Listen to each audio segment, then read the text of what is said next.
6:33, and this is Calexico City Council, Calexico Redevelopment Successor Agency, and Calexico Financing Authority Special Meeting Agenda.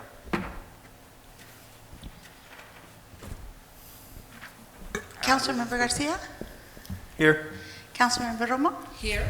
Councilmember Ureña? Here. Mayor Pro Tem Moreno? Here. Mayor Arreola Fernandez? Here. We have a quorum, Mayor. Okay.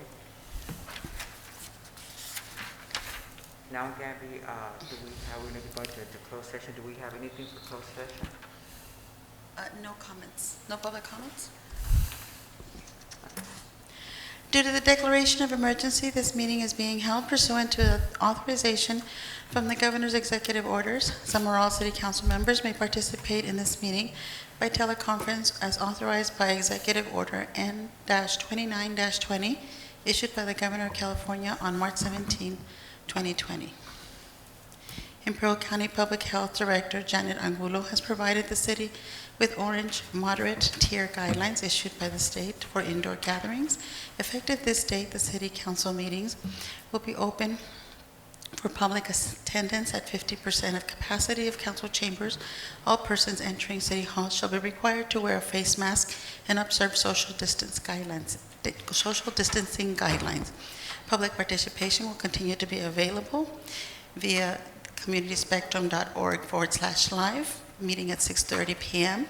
via the Calexico City Hall Facebook page. People can also join us via Zoom. Information for the Zoom is available on this agenda. And people can also submit their comments by 2 p.m. To ggarcia@calexico.ca.gov. You may join us by phone also for a Zoom call. And people who wish to speak could also come in person and make their personal comments. Okay, so we don't have any public comments? So it is 5:35, and this meeting is going to be going into closed session.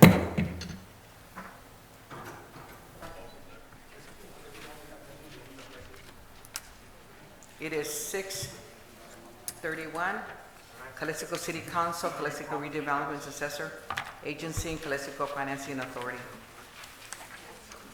This meeting is being called to order.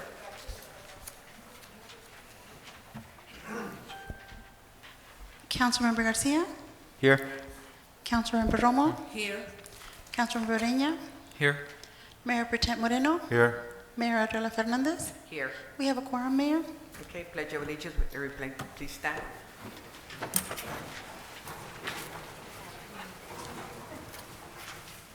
This meeting is being recorded. Ready? Begin. I pledge allegiance to the flag of the United States of America and to the republic for which it stands, one nation, under God, indivisible, with liberty and justice for all. Mission statement.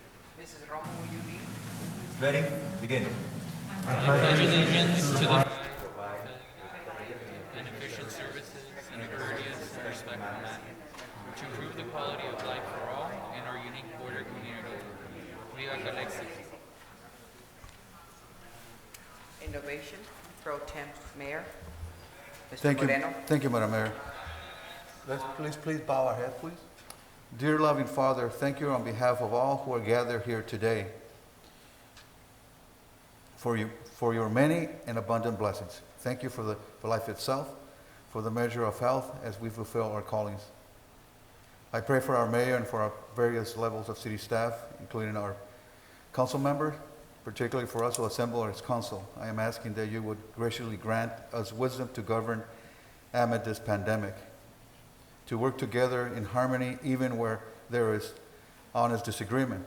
I pray for the agenda set before us today. Amen. Thank you. Closed session announcements.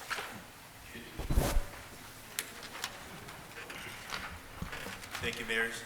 City Council in a closed session on the items described on this evening's agenda. Received direction, but no reportable actions were taken. Thank you. Okay. Do I motion to approval of the agenda? Madam Mayor, I make a motion to move the consent agenda and potential action items after the public comments. Also, I ask that remove item 18 for future meeting. Okay. Do I have a second? Second. Okay. Councilmember Garcia? Aye. Councilmember Romo? No. Councilmember Ureña? No. Mayor Pro Tem Moreno? Yes. Mayor Herrera Fernandez? Yes. Motion passes 3-2.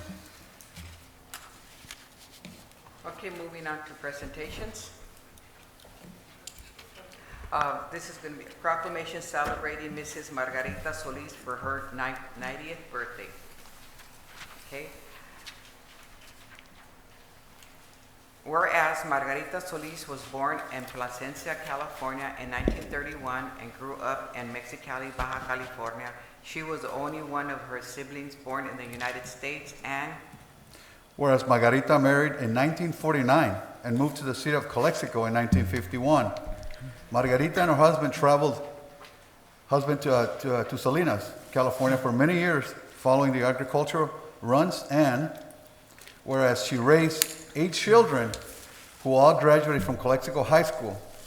She was a stay-at-home wife who also helped raise her grandchildren and great-grandchildren. She has a total of 18 grandchildren, 44 great-grandchildren, and 4 great-great-grandchildren. And Whereas she lived on Imperial Avenue where she enjoyed watching the cars traveling through Calexico, and she also enjoyed shopping at stores such as California Market, Cook's, Super Shopping, National, and Crest, and Whereas she has always helping her family and the community and always open the doors to her home, especially those in need. She is loved by her family, neighborhoods, and all who are close to her. And Whereas she enjoys cooking and gardening, and annually makes tamales and buñuelos during the holidays to share with those she loves, and has often shared that she has lived a beautiful life in Calexico and wouldn't have lived anywhere else. And now therefore be is resolved that the city of Calexico, that the City Council of the City of Calexico wishes Mrs. Margarita Solis a wonderful 90th birthday and many more years filled with health and happiness in the company of her loved ones. And in witness, whereas I hereby affix my signature and official seal of the City of Calexico on this 23rd day of June 2021.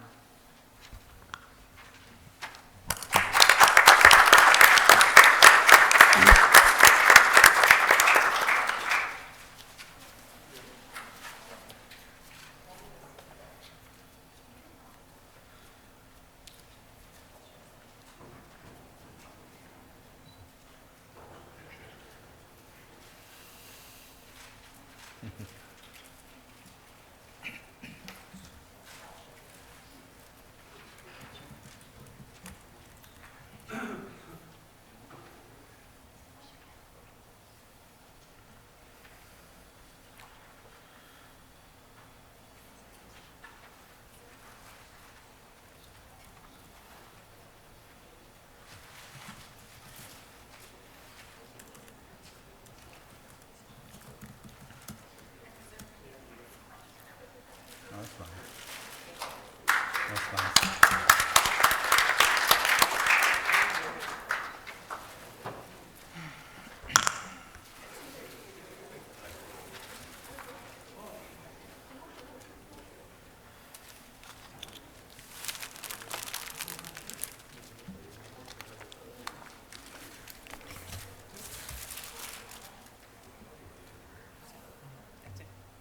That's it.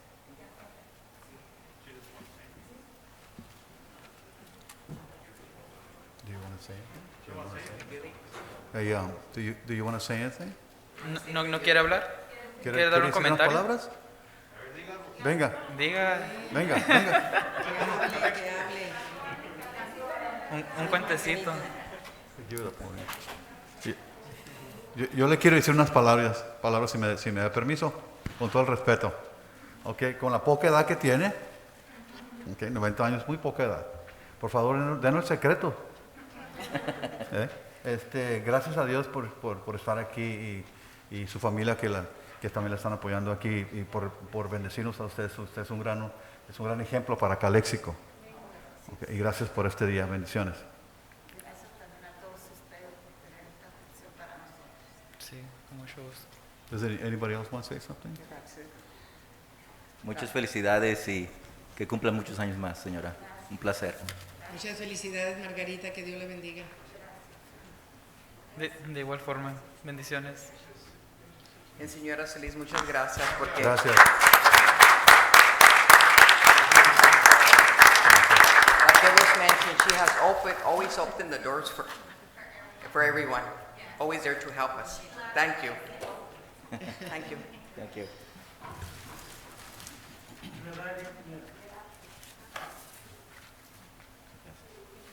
Thank you.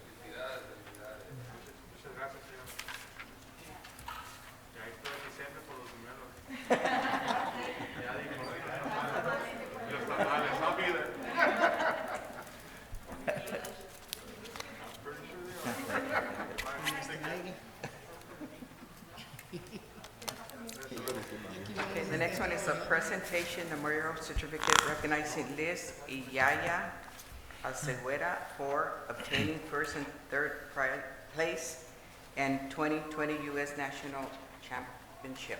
So, Mr. Pro Tem Moreno, would you give us a little background on? Thank you. Yes, Madam Mayor, thank you very much. I'd like to thank the family of Sierra for being here tonight. The families have been involved in boxing since I've known for a long time, and thank you for the family here, and also the family members' support and the family and friends. So a little bit of background. Lisbeth she placed third place in the junior weight, and that would be 132-pound division at the national USA National in Tennessee, as well as her little sister here, who placed number one, first in the nation on the bantamweight, and that was a 75-pound division. Congratulations. Thank you. We have an awards, a Mayor's Award for Excellences for your hard work and your dedication. So if you want to please come up here, I'm going to read it to you, okay?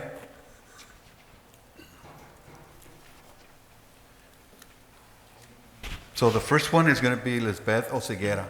In recognition for the third place at the 2020 U.S. National Boxing Championships, we celebrate your commitment and contribution to the sport and commend you for inspiring others to follow your example. Thank you.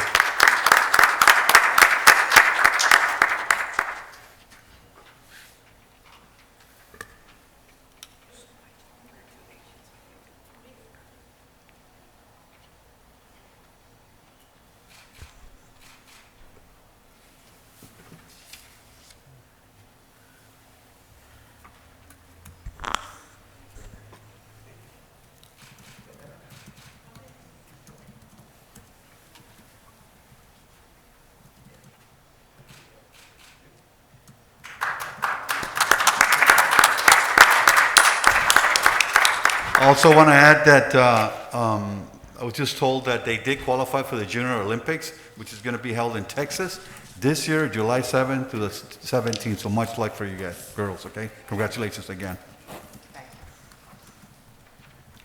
Thank you so much. Now, our bi-weekly COVID-19 update presentation from our Chief Avila. Good evening, Council, to the members that are present, and obviously to our customers and citizens of Calexico that are watching through our social media. Girls, I just want to say congratulations on your boxing journey. I hope you guys do good at Junior Olympics Day. So just starting off, I know we have a long agenda, so I will be brief with my update. Like always, I'm going to start off with our numbers. Total cases, and this is just for Calexico, is 7,301. We have a total of 14 active, which is a number that we're almost into the single digits, and we're going to be happy when we get there. As far as recovery, we have a total of 7,054, and the deaths are 233. So as many of us are aware, as of June 15th, 2021, the governor terminated the executive order that put us into place the stay-home order and the blueprint for a safer economy. So what he did with this is he phased that out. So what does that mean for us? It means that we're no longer going to have the color tier system that we normally did when we found ourselves in the yellow, and the orange, the greens, and the reds. So that system is all gone now. What that means for the businesses is there's no longer limitations of people that can be admitted to their buildings. So they should be able to work at full capacity, no longer having that. One of the biggest things is obviously the mask order. So the mask order, it can be a little cloudy. OSHA got involved. They pretty much followed suit with California on what we're doing.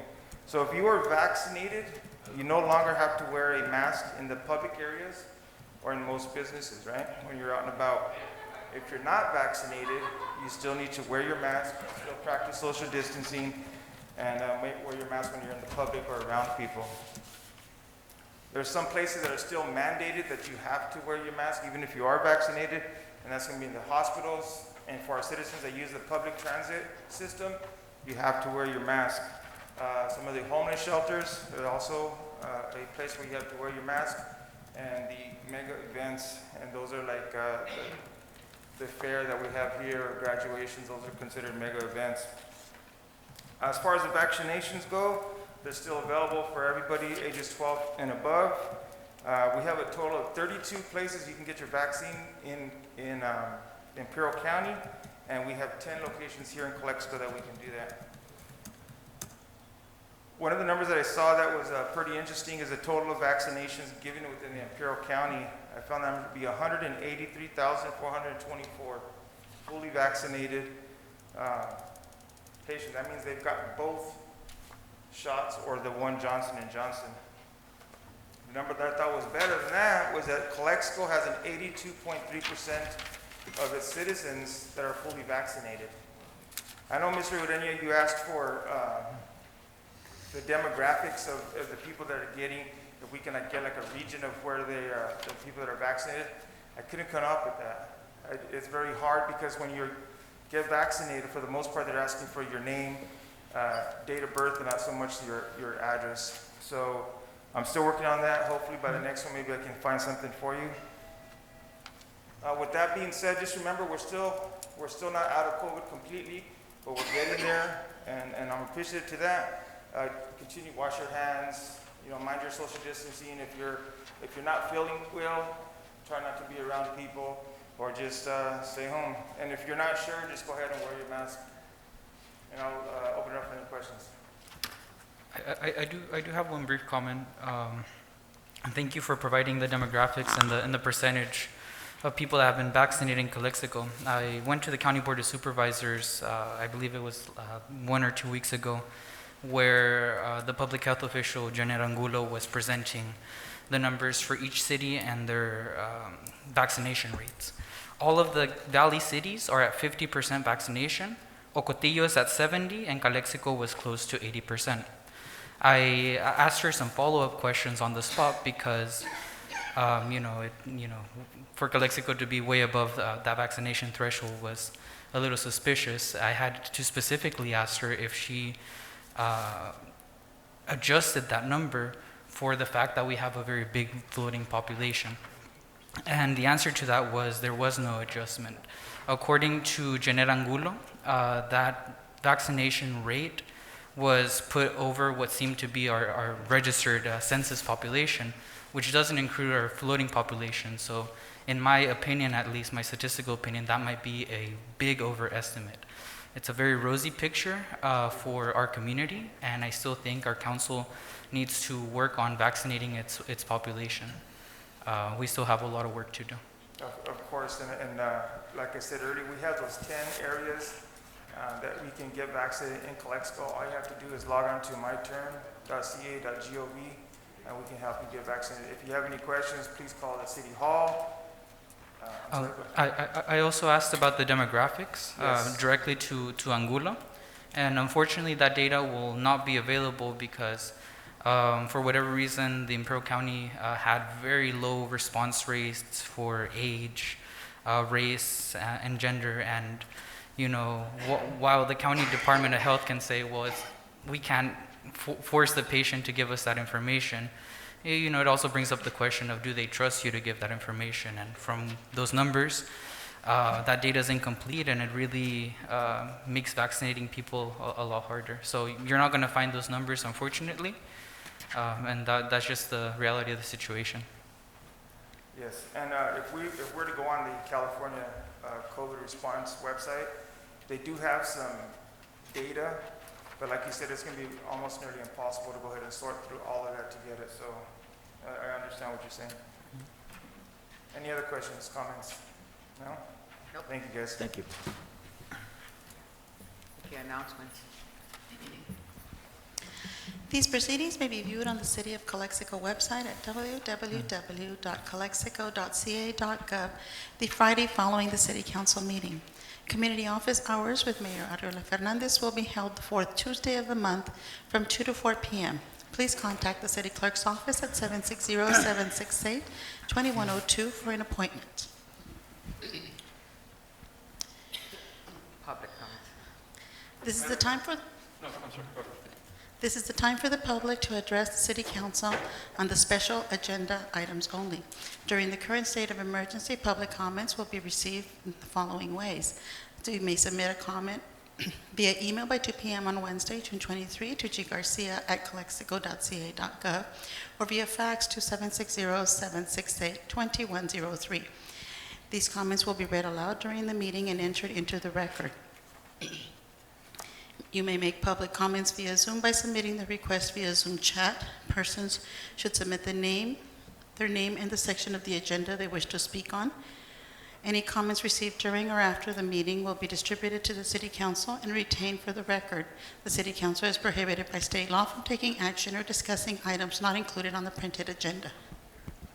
Madam Mayor, with that, I have a request from our police chief for a special recognition that he wants to share with the council and the community.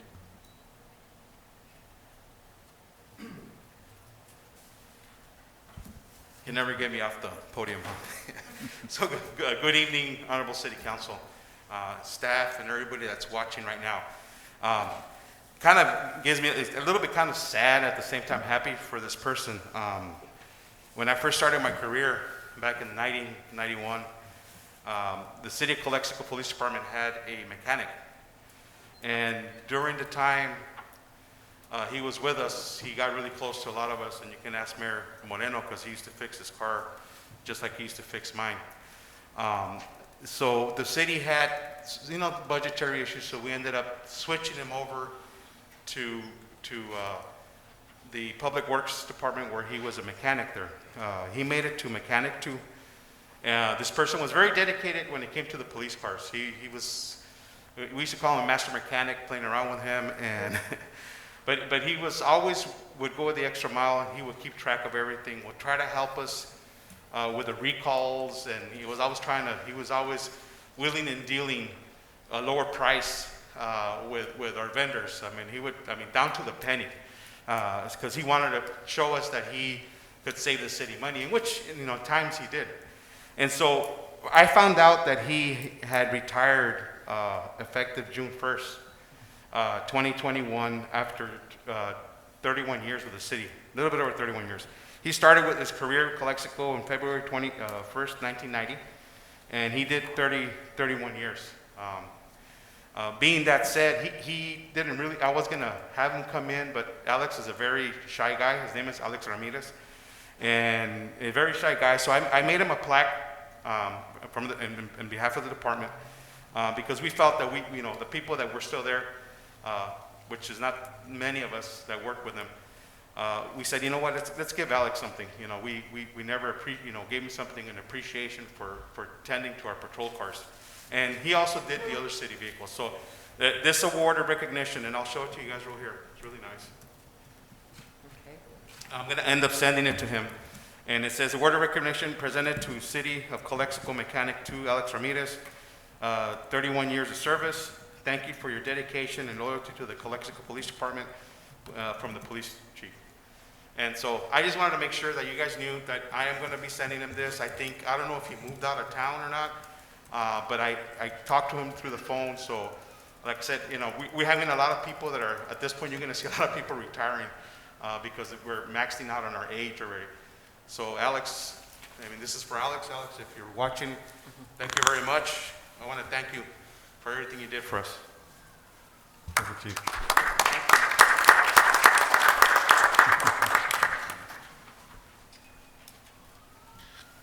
Mr. Alex Peroni?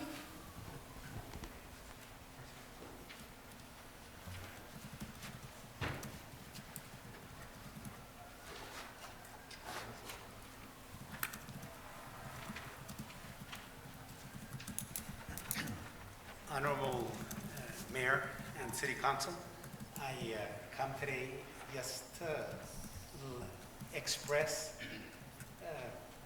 how good I feel for our police department. You have an excellent, well-trained police department. I was part of an incident that happened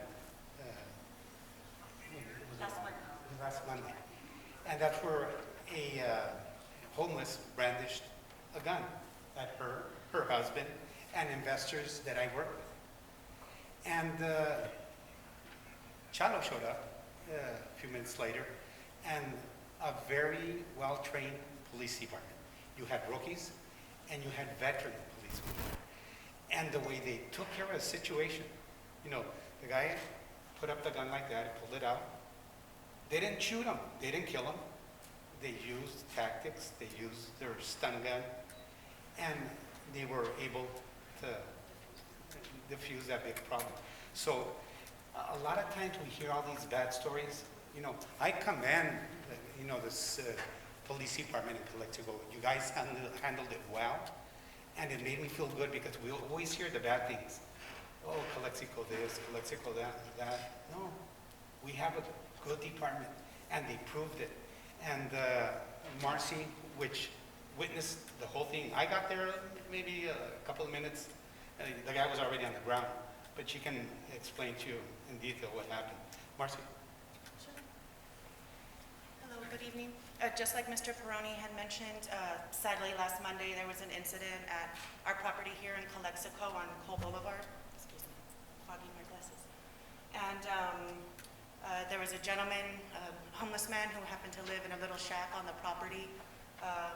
We tried to reason with the man, pulled out a gun, pointed at the property owner, myself, my husband. It's a very intense situation. Luckily, Calexico PD showed up. It was a very intense situation. If any of those officers are here, they would, I'm sure, attest to that. It went fantastic, if that's such a word. They were able, luckily nobody got hurt. They did everything they needed to do. It was very intense. Ambulance came, assessed the man, and they took it from there. And everything went great. Everybody walked away. Everybody walked away from it. And no one ever wants to be in that situation, ever. Come to find out later, we were curious about the gun. Sometimes it's just used as a threat. It's a tool. But this was confirmed that it was loaded with one in the chamber.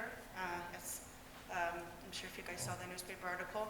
It's true. It really did happen, and it was very disturbing. But like I said, everybody walked away from there. The officers went home. The man, went to jail, but was then released. But everybody walked away. And just like Mr. Peroni said, sometimes we only hear the negative because it's juicy and it's interesting. But this was a positive outcome. And Mr. Peroni and I spoke about it after, and we all agreed, and other people on the property all agreed that if Calexico PD hadn't have shown up and hadn't have handled the situation the way we did, I don't know what the outcome would have been. So when Mr. Peroni asked if I'd like to say something, I said, absolutely, why not? Let's shine some positive light too. So they have a tough job, and I just feel like they handled it wonderful. It looked like it was from a movie, but it was real life, and it was great. I guess you could say how it turned out. The man walked away too, so everything turned out okay. And just like Mr. Peroni said, it turned out okay. So thank you guys. Thank you to the officers, sergeant, and chief. So that's it. Because later that day we did hear another incident, so I thought it went well. Thank you guys.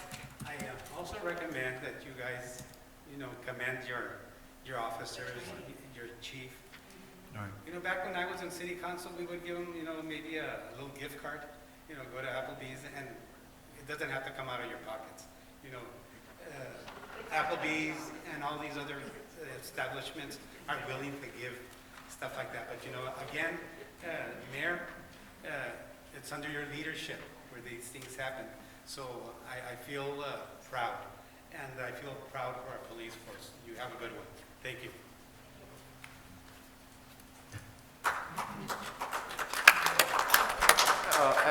Mr. Peroni, thank you for advising the council and the people on the gift cards. We really appreciate it, but we cannot accept that as part of our policy and procedure.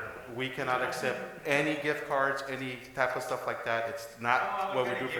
You can't. I'm sorry, we can't. That's part of our job, and just a thank you is good enough. And it's your support. No gift cards, please. And if people in the public do not send that, because we'll send them back. We cannot accept that stuff. Thank you.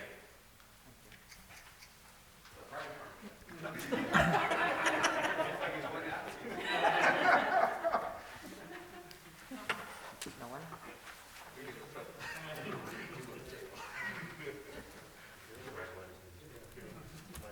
Thank you. Thank you so much.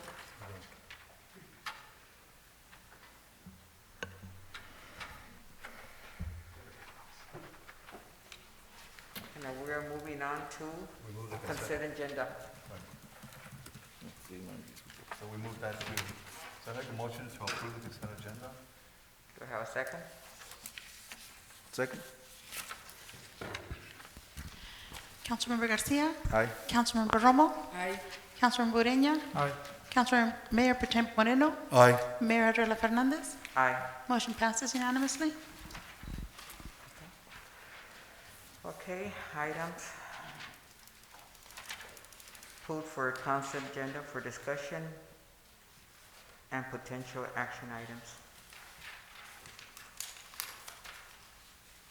14, adopt a resolution number 2021, a resolution of the City of Calexico, California approving the budget for fiscal year July 1st, 2021 to June 30, 2022. Madam Mayor, thank you. This item we've discussed at length, and I'm proud to share that even through the trying times that we're going through with COVID, the Finance Department, the City Administration, the departments overall, and more importantly, our City Clerk, who also always assists and helps out with any public forums that we have. They're either public meetings or workshops. We were able to have multiple opportunities with different leaders of the city. And by leaders, I also point out the commissioners that the City Council appoint. We had the opportunity to present the proposed budget. And one of the things that I do want to emphasize with a lot of the moving pieces that we have right now with the American Recovery Plan Act, with ARPA, is the fact that as the final rule gets published on July 16th, we as a city, on the administration side, have been preparing ourselves so we can properly counsel the City Council. And we can properly act on time so we can integrate those resources that we know they are tied to specific uses, but that can also benefit our budget for 21-22. And the reason why I want to start off the item with that statement is because we've gone into much detail on the proposed budget that the Finance Department put together. And on that, I want to say, just as we paid very close attention to the staff report that we prepared, I want to once again publicly thank my department heads for taking the time, putting in the work to come to the public hearings that we had here on June 8th and June 9th and present to you the items that we identify as needs. That's important to make clear. These are needs that we have across the city of Calexico. And those needs will obviously entail and provide us an opportunity to provide better community services, which is what we care for. With that said, the last 3 pages of your staff report have been specifically included here to summarize the needs that were identified. Why is that important? That's important because as we move forward and we start engaging in the ARPA conversation, there is going to be an opportunity for this council to determine how it is that we begin to address those needs per the guidelines and the final rule that ARPA has in store for us and all the other cities in this nation. So with that said, we have a very robust capital improvement program. That is why the budget that's being proposed compared to the previous year is much higher. We have a substantial amount of capital improvement projects in our city that we've already outlined that are a need to address multiple needs that we have. On top of that, one of the items that we're maintaining is that we're maintaining the existing workforce that we have, the existing staffing levels, for which we already know it's not suffice to provide the appropriate service our residents rightfully demand, but at the same time, it guarantees stability on our staff that we have right now, where we can maintain what we have, but most importantly, improve from it as we move forward. Given that, as we have been hearing unofficially, in the very near future, we're going to see some of the tourist restrictions from Mexico into the U.S. be lifted.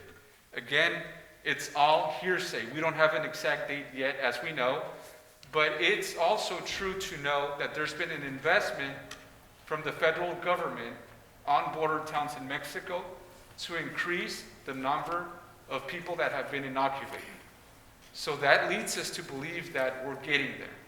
We're getting there. With that said, I want to pass it over to our finance director, Carla Lobatos, so she can complement my presentation on this item for your consideration. Good evening, Madam Mayor, council members. Just to complement what Mr. Figueroa mentioned, we've gone through the budget, the proposed budget in very detail. Department heads presented their needs. We acknowledge their needs. It's been included in the staff report for this adoption. As Mr. Figueroa mentioned, once there's a final ruling on ARPA uses and eligible uses, we'll be able to determine what of the needs can be released. Also, at the same time, if revenues, once the border restrictions are lifted, we will be able to have more revenues, and then we'll present it to you for your decision on what we can start affording and what you would want to prioritize. So with that said, this budget is presented as it was presented on the proposed budget, just with the addition of the additional needs that were presented by department heads. If you have any questions, I'll be happy to answer. I do have a question for City Manager Figueroa. So as I'm reading this graph, this is the first time in what seems to be 5 years that the operating reserve budget is at a net positive, correct? That is accurate, sir, yes. Yes. And for all intents and purposes, this budget, despite the pandemic, is balanced. That is correct, Councilman. Okay. In your assessment, I don't know how you assess budgetary crises. I know there's different kinds. There's debt crises, there are fiscal crises, expenditure crises, all kinds of different kinds. But does the city of Calexico currently now, in your professional opinion, have a budgetary crisis? Or fiscal crisis, more specifically? The way I would phrase that, because we indeed are not fiscally where we would want to be, but I would say that we have fiscal stability. And that fiscal stability is a result of not what Ms. Lobatos or I analyze on a daily basis. It's the stability that, for example, a reputable firm like the Pun Group informed us when they performed their third-party audit. I do want to point out, however, that there is this virtual map that the Department of Finance puts out in which it identifies cities that are at risk from their interpretation of the elements that they measure us by. Right now, on June 23rd, we are still in that category.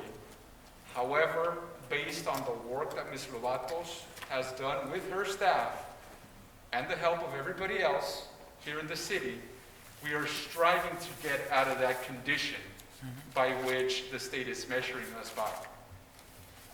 And we've made leaps and balances. But it's important, like you mentioned, that we put things into perspective.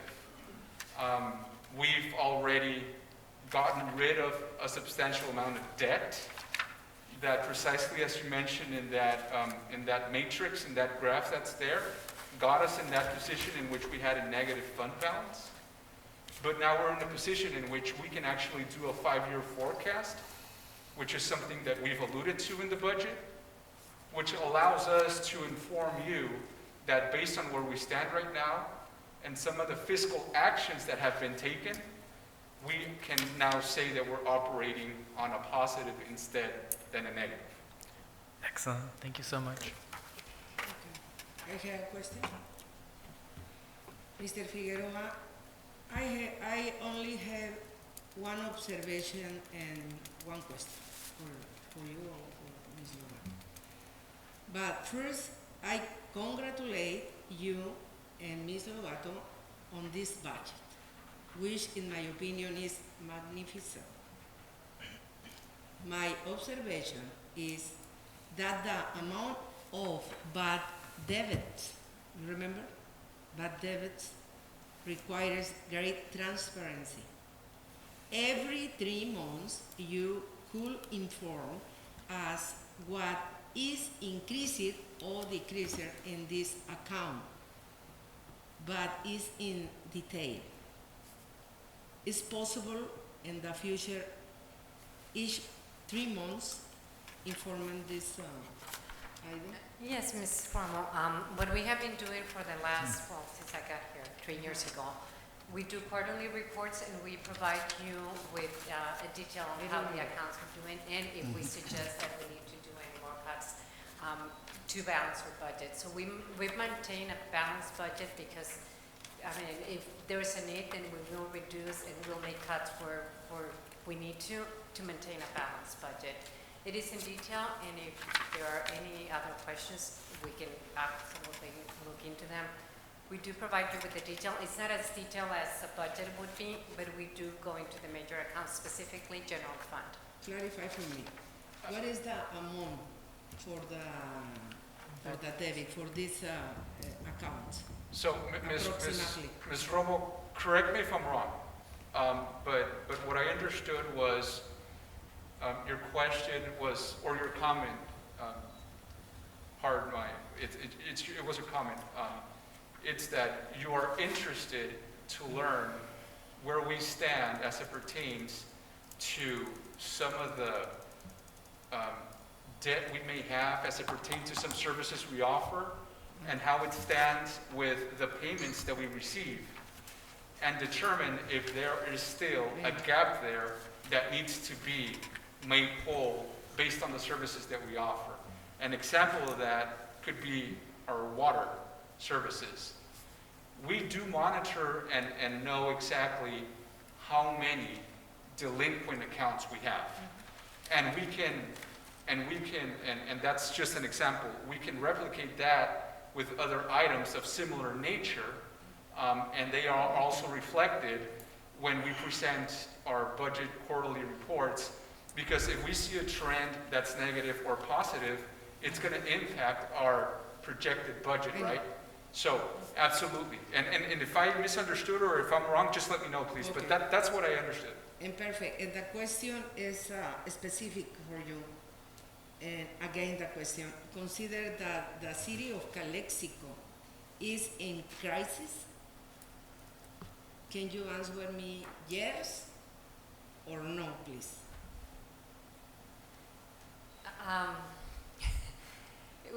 Due to COVID, it's a hard question to answer. I would say that every city in the United States is in crisis due to COVID because our economy has fallen so behind. This budget, it's a balanced budget, so I would say no, it's not in crisis. It's balanced, and it has a lot of supporting documents to say this is a sustainable budget.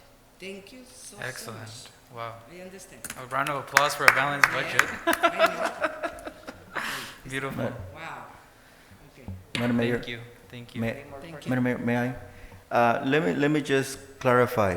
I think the upswing not just started this year, but in the previous years also, I want to say a year before also, there was an upswing on the positive balance. So just to clarify, right? Am I correct? As far as recuperating our finances through different strategies, through savings, in our positive balance. Any time you start reducing debt, that's a positive trend. Correct. That's accurate. Yes. Correct. So just to make sure that it's not just now. So there has been an upswing at least for the last couple of years. Yes. From what I recall, just to put things into perspective. Okay. So I just want to make sure that goes out there to the public also, and that again, this is a live document. I know a lot of we used to say wishes. But throughout the last week, a couple of weeks, and even before that, we knew that they were not wishes, they were needs, and they were very eloquent put by all the department and department heads, and thank you for that, and thank you for participating in that process. And I think even for our public, I think the reaction was there, that the input was there also. That could have been better as far as input, of course. There is always room for improvement, but I'm glad that at least the commission was able to meet. One of the commissions. I would have hoped that Measure H, committee also would have had an input on this also. But again, there's always room for improvement. And what I want to say is also that this is a live document. And we're hinging a lot on the ARPA and the final rules and all of that. To make sure that we go back and address some of those needs, not wishes, but needs. And I want to make sure that we go back and as soon as we get clear direction, that we go back and we start analyzing those requests as allowable by those guidelines, and that also if we didn't fund any positions in any specific departments, that we go back and reconsider all of that. So just because, again, it's their needs, they're not wishes. So if you can just please keep us abreast, provide us with the guidelines, any direction that will help this council make the decisions, so we can respond to the needs of the departments and most of all the needs of the community, not just the departments but the community. So I'm looking forward to those guidelines. I'm looking forward to sitting down and discussing how to best, put that, funding to use and continue in the positive upswing. Thank you. Something to say.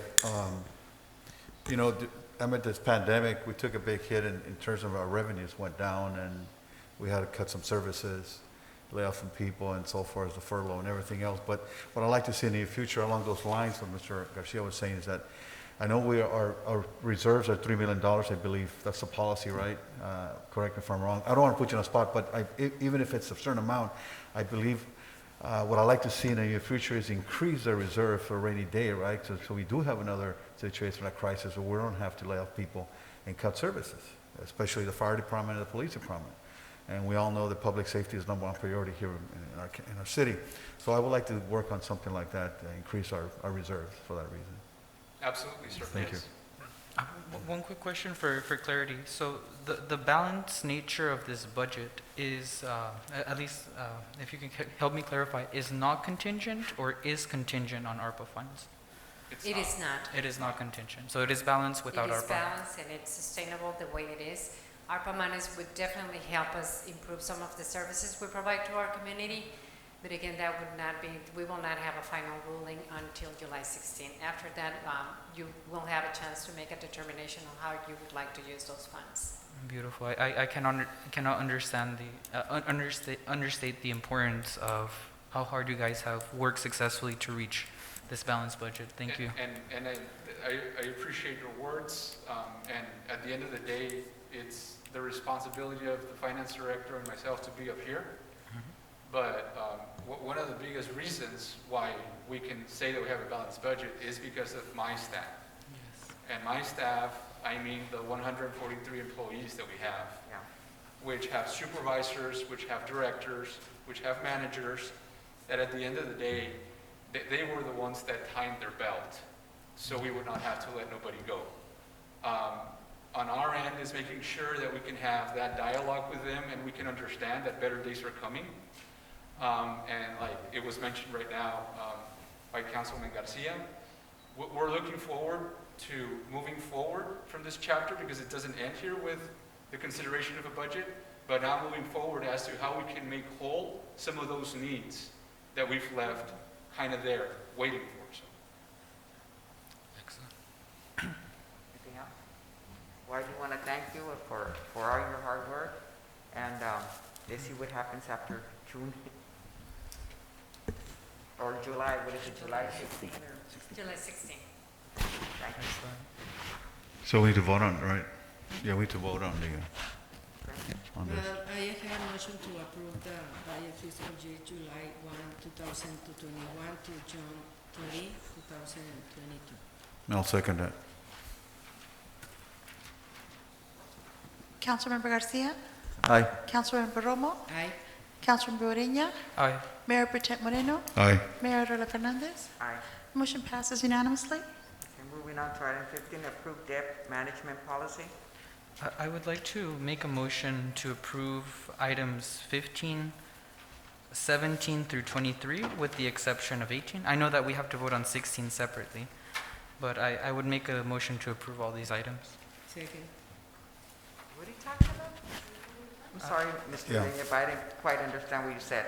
I'm making a motion to approve items 15, 17 to 23 with the exception of 18 because that one was put aside and 16 because it's an ordinance that we have to vote separately.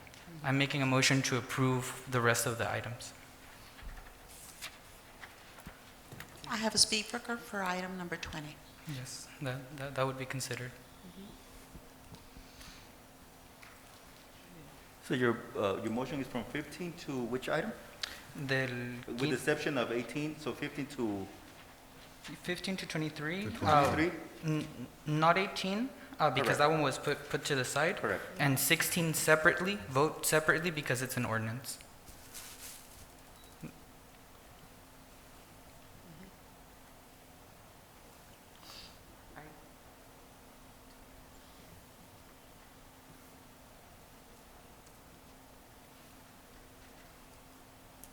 And I am open to pulling items in the event that we have some that we want to discuss.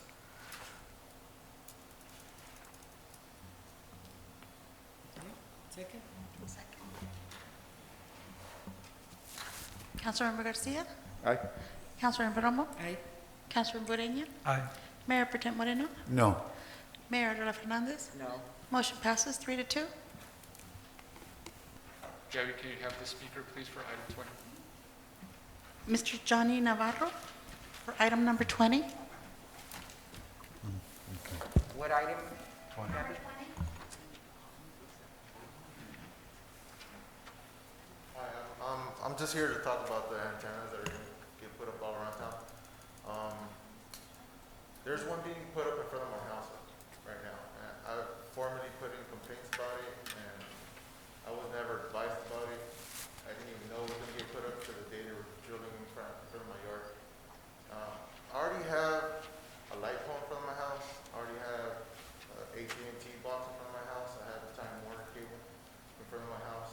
Now they're putting another antenna in front of my house, or they're putting another pole in front of my house, and I was never notified. To me, it's just a complaint. I tried to come in, I tried to put in a formal complaint. I wasn't replied until the day they were drilling, and until the day they were actually pouring the cement. So they were already doing it after, after I had complained about it. And I think it's, I mean, I've been living here for a while in Calexico. I own the property. My property value is going to drop, I believe, because none of the houses on the block have anything in front of it. except for mine. Mine's the one in the middle of the block, and I have everything in front of it. So it's like they just decided to put it right there. There's an empty lot. It's like right next to Tiki Camarena. They could put it right there. I don't know why it has to be in the middle of the block. None of my neighbors are, they don't want it there. None of my neighbors want it there. And they actually told me, you know, we can go and talk, we can go sign on paper. I know it's not gonna change anything because they already did that, because they were gonna put it around the block. But my complaint is that how come it has to be in front of my house? My property value is gonna drop. And I wasn't even noticed. But I didn't have a courtesy paper saying, you know what, they're gonna do this day. They just went in and started doing it. So to me, as a property owner, as a taxpayer, you know, I would have appreciated if somebody would have let me know that this was gonna happen. You know, I'm pretty sure you guys would have been upset if something similar would happen to you. You know, you wake up in the morning, get up, and somebody's drilling in front of your house. You know, putting up a big old pole. So I don't know if there's anything that I can do. If you guys have anything that, you know, as a city council, you guys can advise me to do. Because I was noticed, and I'm upset. I am very upset because even though I complained about it, nothing happened. And they still went ahead and did it. And nobody told me that they were going to do anything. They just went ahead and did it. And I do believe, you know, my property value is going to drop. And that's not just that. That's not, I'm still concerned about the health issues regarding the antenna. Because my daughter's room is 15 feet away from where the antenna's going to be. And if there's health issues, nobody's told me anything. If it's safe, completely safe. If there is, if there isn't, I mean, you know, give me a paperwork saying it's going to be completely safe for my daughter. I don't want my daughter, you know, a couple years down getting sick. Or anybody in my family or my neighbor getting sick. You know, I'm really, really concerned about the health issues here. And then, to me, that's what I'm here to say. And I don't really have too much more to say. It's just, as a taxpayer and as a property owner, that's one of the main concerns that I have. My property is going to drop. If you guys go down my block, there's nothing down the block. None of the houses have anything except for mine. I have all the boxes, and I have 2 poles now from them. So to me, you guys could have chosen to put it somewhere else, maybe. I'm not totally against it. I'm against it being in front of my house. That's all I gotta say. Señor, ¿cuál es su nombre? What was your name? Johnny the bar. Yeah, just to answer the first part of your question about notification and how it gets decided, that would be the most appropriate question for the city manager and the attorney. They're the ones who know the details of that policy. And about the healthcare issue, well, that's a medical expert would need to advise that on the safety of those equipment. Okay, I understand. So what about my property value? That's over there. Yeah, based on how it's selected, that's and notification and how that's selected in the policy. That's a question for Figueroa. Okay, could you give us a backup on this? Sure. And also, I understand that the representative is available to answer any questions. Absolutely. So, if you wish, sir, I'll be more than happy to sit down with you, bring my staff, the appropriate staff, so we can have a conversation about this. Based on that conversation, if there is any merit that we bring anything to the city council, that is something that we would do. I would first want to make sure that we get an opportunity to sit down, talk about the specifics. I believe I also need to hear you out a little more. I'm very interested to learn more about some of the things that led to what you're coming up here today. My office is open. If you wish right now, what we can do is actually set a date and a time. The sooner the better, so we can give you an opportunity to speak to us. That'd be great. That'd be great. Okay, thank you. Muchas gracias.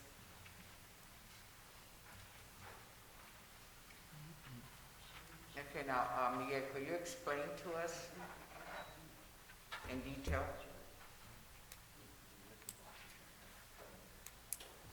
Yes, it's coming. Yeah.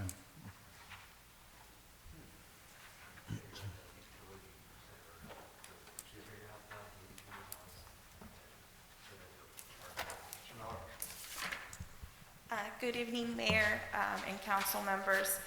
Back in 2018, the Federal Communication Commission adopted guidelines and orders for small wireless cell towers. Since that adoption, it provided cities some guidelines as to the installation of these small cell towers within public right-of-ways. Since then, we have been in communication with AT&T as well as our city attorney's office to establish some standards that we can implement in our ordinance, because FCC is really clear on their stance of allowing them in public right-of-ways. As Mr. Navarro mentioned, it is being installed in front of his house, but is within the public right-of-way easement. The city has received, I believe it's approximately 10 applications for installation of several cell towers around Calexico, especially because of COVID. We were all, the majority of the schools were sent, homeschooled, a lot of individuals were sent home to work. So there has been an increase in the demand for telecommunication and wireless services. So tonight, item number 20 that was recently adopted was to approve a municipal facility license agreement with AT&T, which will allow AT&T to use our current street lights or our current facilities within the city, or our current poles within the city to add the wireless within our streetlights instead of adding an additional pole or additional antennas. So with this approval tonight, we will begin working with AT&T to have a communication and install these wireless within our streetlights, making sure that they're installed in commercial, industrial areas, making sure that they are aesthetically pleasing to the eye. If there's a need to install it in residential areas, then we will have to sit down with them and see which street light poles are not, for example, in front of a home, maybe on the side of the home, so we don't have the type of issues with residents or complaints. No, thank you. I think that would be very much appreciated. To notify, or at least notify that the residents, right? And it was my understanding that most of these antennas were replacing existing, light poles, utility poles. So so if we can somehow work maybe with these companies, I'm pretty sure they have some sort of literature or information that answers a lot of those questions that were posed by the gentleman, Mr. Navarro, and just like probably many others in the community will have those same questions. So if we can just be a little bit more, proactive and, like you said, notifying them and just sharing that, hopefully those answers, that they're posing or that they might have. So that would be appreciated, and it will avoid a lot of this, concerns, or at least, hopefully will ease, their concerns, so that will be appreciated. But thank you for the explanation. Yes, as of today, we've only received 2 complaints, and as soon as we receive them, we submit it to AT&T, and we have a dialogue with them. There was one complaint that we were able, or not us, but AT&T was able to move the antenna, but in this case, unfortunately, it wasn't, but we will continue a dialogue with Mr. Navarro as well as AT&T. But moving forward, Yes. hopefully we can be proactive, not wait until there's a concern. Correct. Okay, appreciate it. Thank you. Any more questions? One more thing, hold on. Along those lines, what Mr. Garcia was saying, I think outreach and informing the public when something like this, especially what has to do with health, I think it's important that we outreach and somehow initiative, on the website, on social media, however it is that we can outreach to the citizens that this is going to happen, so we can have them come up here and maybe express their concerns or somehow call the manager's office and express their concerns, right? So something like along those lines, we'll appreciate it. Thank you. Yeah, we'll work with, well, right now we're been working with AT&T, some type of flyer so we can advise the community of the small wireless antennas. Thank you. Do I have a motion? Yeah, there's a first and second already. So. For which one? No, for the entire. Oh, it was already voted on. Yeah. No, it was put aside, right? No, it was No. already done. Oh, for 18? Oh, we're fine. Okay, sounds good. Oh, 16. Yeah, we would go back to 16 now. 16.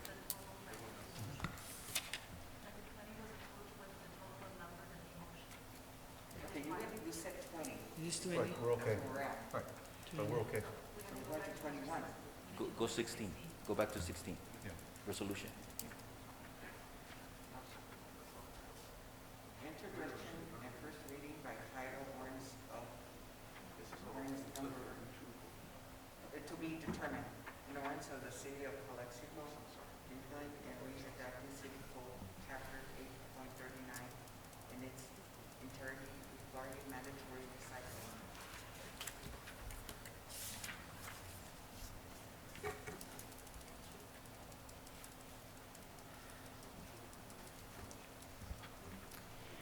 The item before you is, our mayor mentioned, is the introduction and first reading of ordinance.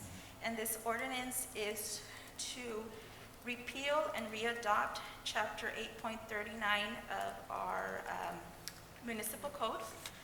Back in 2014, Assembly Bill 1826 was adopted, and it stipulates that it requires businesses and multifamily property to generate two or more cubic yards of solid waste to subscribe to organic collection services. And what organic waste means for AB 1826 is food waste, green waste, landscaping, and non-hazardous wood waste and food soils to be generated both in the business and in the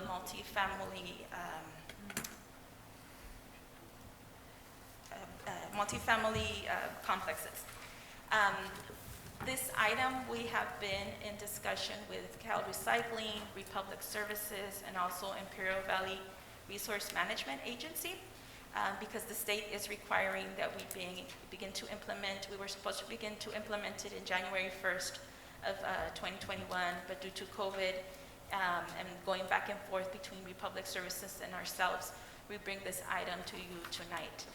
Once this item is, if this item is adopted today, in future meetings, we will be bringing back a rate sheet with Republic Services.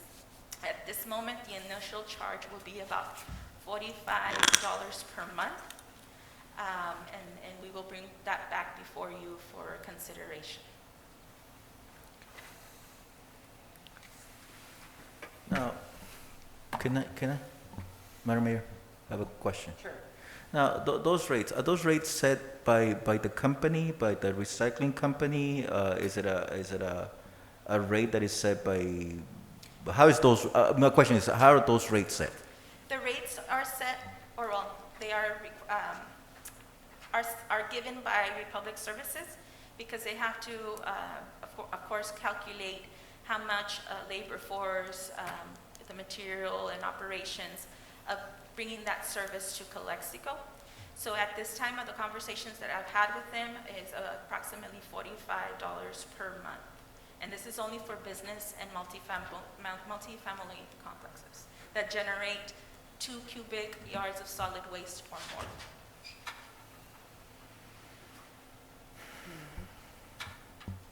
So, and this is a mandate that we have to be in compliance by the state, as required by the state. Yes, it is a mandate, and if we don't, or if the cities don't comply with it, we can be fined. I have attended several meetings with state representatives regarding this item, and we have here in the Imperial Valley, because El Centro has been there, Raleigh has been there, Imperial has been there. We have told, Cal Recycling, this is not the appropriate time because of what we're going through COVID, so many businesses closed. But this was an assembly bill that was passed back in 2014 with goals that we have to meet. So we have to approve the AB 1826 into our municipal code. Okay. The city of El Centro, I believe, passed it several months ago, as well as the city of Imperial and Bravo. And I understand that being a mandate, and that's not even something that we have a say because we have to comply. But I mean, and maybe this might not be a question for you, but right to the recycling company or companies, how is it determined? How much of waste is being produced by a business, or how would they determine? Because I mean, like you said, we're going through very difficult times right now, and I don't know if they will use previous numbers or amounts. I just want to make sure that the assessment, or when an assessment is done as to what each business produces, that is a fair charge, or I don't know if it is going to be a flat fee of $45, or it will be based on the I know you mentioned that, but again, I just want to make sure that we don't treat all kind of like on a one size fits all type of approach. If there's an option for not using that type of charge. Well, right now it will be a flat fee of $45 because this is a new program to Republic Services as well as all of the agencies here in the Imperial Valley.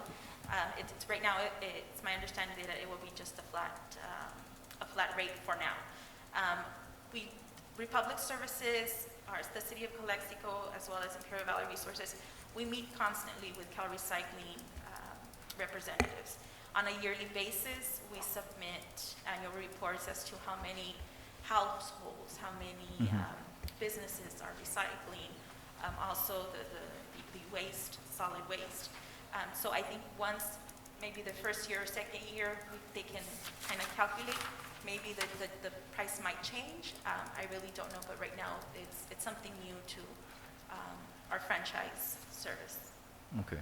So I just want to make sure that, I know you're having your conversations with the company, but I just want to make sure that is put on the table because, as a stating, I can't really stress enough, the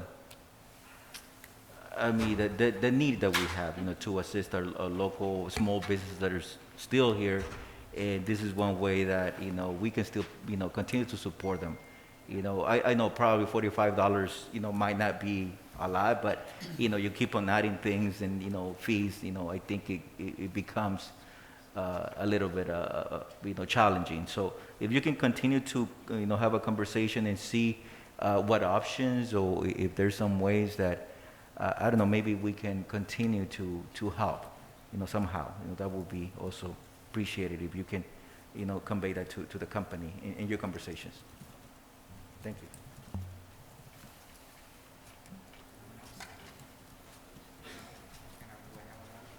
So I'll make a motion to approve item 16. I'll second that motion. I'm sorry? I'll second that motion. Okay. Councilmember Garcia? Aye. Councilmember Romo? Councilmember Ureña? Aye. Mayor Pro Tem Moreno? Aye. Mayor Roda Fernandez? Motion passes unanimously. And now moving on to item 24, appointment of city representative to the Imperial County Airport Land Use Commission.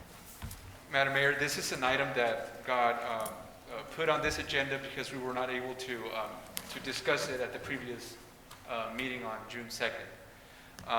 With that said, I think it's a straightforward item. It's an appointment to the County Land Use Airport Commission. And it's obviously important that the city has a representative at the table. Okay.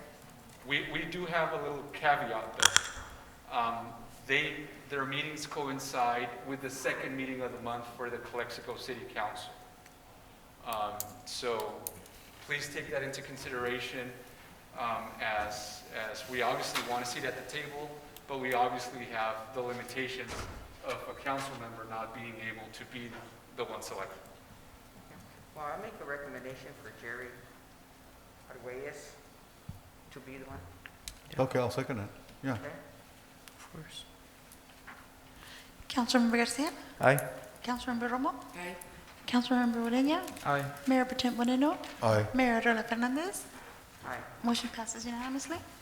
Okay, so we're going to be moving back to city manager's report. No. Right, because, or is it after the informational? Let's do the informational. That was right? information. Yeah, Did you say informational? it was. You only said agenda items. It's your call. Yeah. Well, let's go into informational items so that So we we can can go get it out through of the way. those. So for the following items, I'll be also calling up our Public Works Admin Manager, Ms. Liliana Falomir. That's going to be complementing the items with myself. These items were requested some meetings ago, and we just want to follow up and make sure that we provide the appropriate updates. Item 25 is the Heber expansion project. On this project, I do want to say that we had the opportunity to meet with the architect firm that's providing a professional service to the city of Calexico. We were able to discuss some of the construction possibilities that we have so the project can stay, priority number one, can stay within the budget that's been assigned for its development. One of the things that I do want to point out is that the commitment that we have is use the $8.5 million that were secured for this project in its entirety to complete the project. We don't want to leave any project half done or incomplete and then have to seek additional funding somewhere else. We want to make sure that the $8.5 million takes us to the finish line. With that said, Ms. Falomir, do you wish to please add something? Yes, this project, as Mr. Figueroa mentioned, is moving along. We are meeting the schedule that was proposed during the initial RFP. In mid-July, we have another meeting with JKA, who will be giving us some options of the conceptual plan. Once we review them, we will be presenting it to City Council and targeting in September, so you have an idea of what conceptual plans JKA has provided, and hopefully we can select one so they can begin the process of preparing the plans for said project.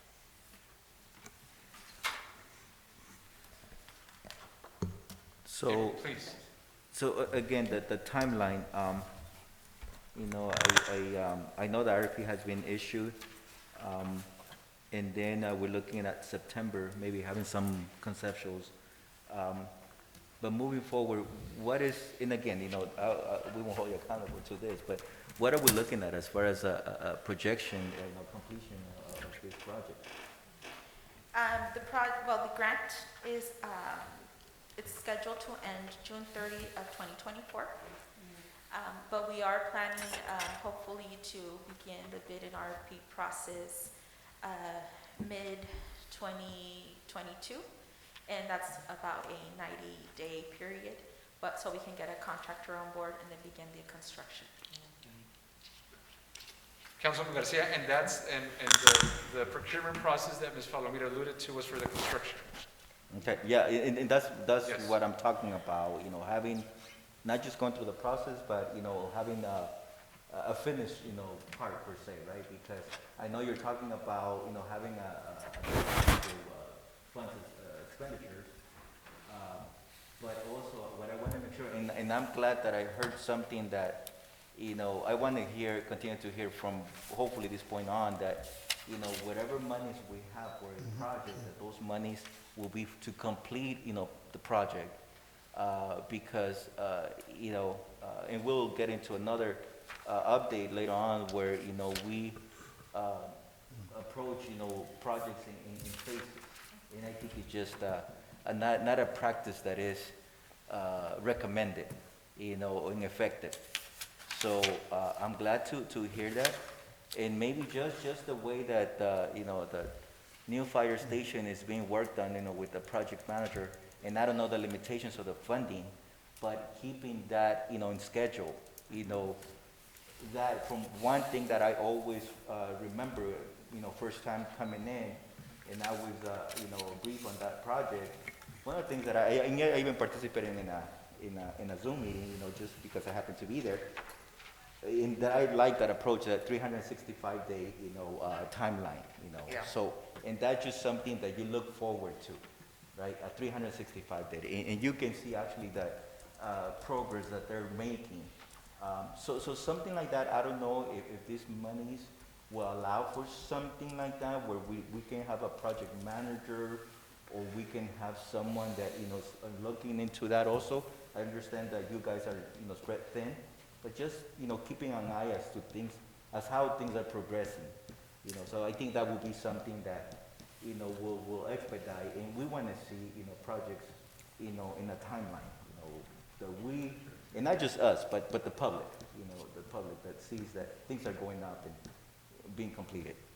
Yes, The- when, for example, since this is a $8.5 million project, we do request for proposals to get a construction manager that is on site, Okay, so that will be the on- hours worked, so we can know exactly what is being done and if we're meeting the deadlines. Okay, thank you. Okay. I have something. May I? Okay. Have something? Yes. So, in terms of transparency and accountability, as a point of reference, what I want to say is that it will serve us well to know is that when a project like this, or any project for that matter, all construction companies are supposed to have among some bonds is one of them is called a bid bond, the other one's called performance bond, and the reason they're reason they have those bonds is because when they tell you, when they go through our RSP process, they tell you, oh, you know what, I'm going to bid for much, and you get the bid. Well, they have to stay within that, and that's what the bond's for. They're held accountable for that. So they can come back and say, I'm going to change something later on because I didn't plan for that. So they're the one who take up the difference, not the city. And a performance bond, to what Mr. Camilo Garcia was alluding to, is it's very important that they keep abreast through either a project manager for the project itself, and make sure they move along so they foresee any problems, to avoid any issues, and especially deal with money, because then they come out and say, well, you guys, we missed $200,000 here, we missed $20,000 here, and then who pays for that? So performance bonds also allows that. There's measures in place for that same reason, to allow municipalities like us, especially because we have no money. So we make sure we have those construction companies have those bonds to hold them accountable in case they do mess up, right? It's on them, it's not on us. So that's all I'd like to say. Thank you. And I'm sorry, let me go back. So on your renderings, on your planning, I know this project has been in the works, so it already has a vision as to how it will look like. So how did that whole project came about with the community, and probably asking, because, if you when you talk to every community member, they have different takes on things, for what should we have in there versus why, we shouldn't have something in there. So something like that, do you recall, or just for, historical information, how that process yes. went about? So Lily led the effort. There were public workshops that were held at different locations in the city in an effort to get the input of as many individuals as possible from the city. Correct me if I'm wrong, Lily, but all the input that we received, which translated to the elements that the people wanted to see in the park, were integrated into the proposal that got funded by the State Parks Commission, State Parks Department. Do you want to share a little more as to how that went, please? Yes, well, several years ago, we had the opportunity to submit a grant application for 3 parks. So as Mr. Figueroa mentioned, we did have several public hearings, outreach. We also even put little boxes with signs at the 3 different locations, which was Adrian Cordova, which was a community center, and then which was Heber Park. And individuals that, either do exercise, were able to put in those little comment box, what would they like to see at the park. So for Heber Park, we got a lot of notes of wanting a gym. A lot of community members wanted a place where they can play basketball. That was one of the majority of the items that were requested in that area. So we requested a multi-purpose gym, therefore, so our Parks and Recreation Department can use it for basketball, volleyball, as well as a lot of people wanted a class where they can do crocheting, yoga, so forth. They also wanted a soccer field. So all those comments that we got, we put down the list and we see how many people wanted what. And when we submitted our grant application, that's how we came about to request a multi-purpose gym, a soccer field, and a walking area around Heber Park. Thank you. I remember when Cordova Park was being built, I want to say about 2019, there was a grant that they came from the state of California for, I remember what it was. They even came down and did a photo ops there, I think. Do you recall that grant that was there for that reason? It was something separate aside from the other monies, but are they still around? That was probably before my time. Do you recall any of that, Ms. Palomino? No. Yes, it was a state grant. Some representative came and had given something to do with green or whatever it was. Specifically for Cordova? Yeah. Okay. We can. I remember there was extra money that came in for that. I don't know what it was. It was a park. It was something was there. I remember. Okay. Perhaps maybe. And I know Ms. Gerardo's here. I know she's very active with the recreation department over there, and I think that's certainly going to be down your alley. So hopefully this program gets going, and especially on that side of town. So thank you. That's all I have. Thank you. Thank you for the update. Thank you. Now moving on to the list of the active public transportation services in the city of Calexico. Yes. So one of the things, and thank you, Madam Mayor, for making that clarification. One of the things that we want to focus on is that these are the active transportation services that the city has, either privately owned or the public service that we receive through ICTC. So with that said, Ms. Palomir, can you please just walk us through the table you created for us, please? Yes, as previously requested by Councilmember Garcia, in front of you, you will find a list of active transportation that we have. There are other transportations, but unfortunately due to COVID, they're currently not active. So right now, the only service provider that is providing public transportation is Imperial County Transportation Commission through their various services provider. For example, the Imperial Valley Transit, IVT Access, IVT Ride, IVT MedTrans, and then we also have the Greyhound that provides bus transportation, and then we have three taxi companies, Calexico Taxi, California Cab, and Border Cab. So one thing, Councilman Garcia, just to complement the presentation from Ms. Palomir, if at any point the city of Calexico is in the position to have, for example, a privately owned bus company as a consideration or an option, that is obviously something that we would follow the procedure of coming to city council and following the proper procurement process as to how that would go. So I do want to point out, in case that is something that comes about and that we as a city can consider. Yeah, and this was also as a point of information also for, not just for us here, but for our community. I know, like someone stated that, a lot of these options and transportation options, are not operating because of COVID, but, by all the indicators, we're moving in the right direction. So I just wanted to know what's available for our population. And I see that also, I see quite often, some medical transport also of some kind, going around town that I didn't see here, and how they work, with our senior citizens. So where we can be inclusive of all of our community, senior citizens, students going to school, so I know maybe what you, said about going after monies where we can have transportation system. I know we're a small community, but I think part of moving in the right direction, ditching our cars, or maybe having priority, in certain times of the day, where many times, I do hear, when we have that traffic blocking, the main, streets of our town, whether it's Imperial Avenue, Cesar Chavez, people from the west side of town can't come to the east side of town, or vice versa. So maybe if we can create at least a transportation system where that will be a priority, a dedicated lane, those type of things. And I think that's something that I had, talked about before, and even Councilman Oreña has alluded to that. But I think it's part of moving in the right direction. We're talking about parks and we're talking about exercising, but I think a component of that also is transportation.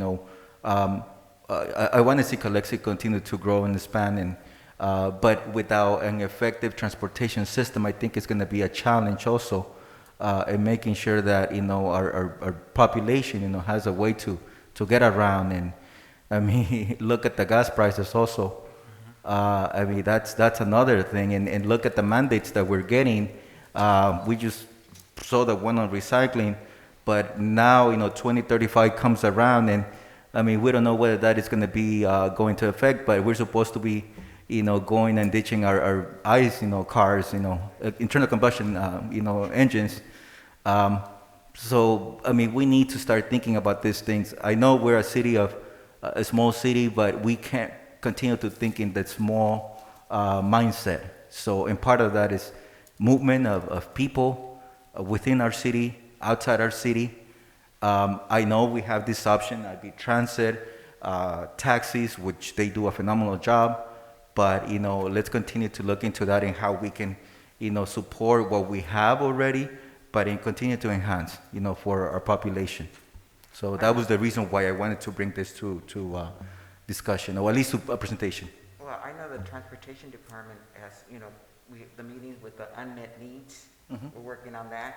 But there is a lot of facilities out there, like your senior citizens transportation, dial ride, and there's other program that's available for the local people. I don't know if you're aware of it or not. No, and I'm aware of that, but again, what I have in front of me, but I just want to make sure that, again, that is accessible as far as information, as far as, what we have, and what we have now due to COVID, it's not the same as what I used to see a year and a half ago before COVID.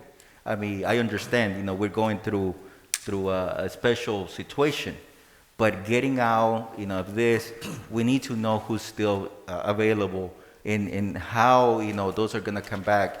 How are people going to start moving around, whether it's to, again, go back to an in-person medical visit, or go out and go back to employment and other things, shopping. So all those options that we had, just make sure to know, people know who's there, who's not, and just to have that information available.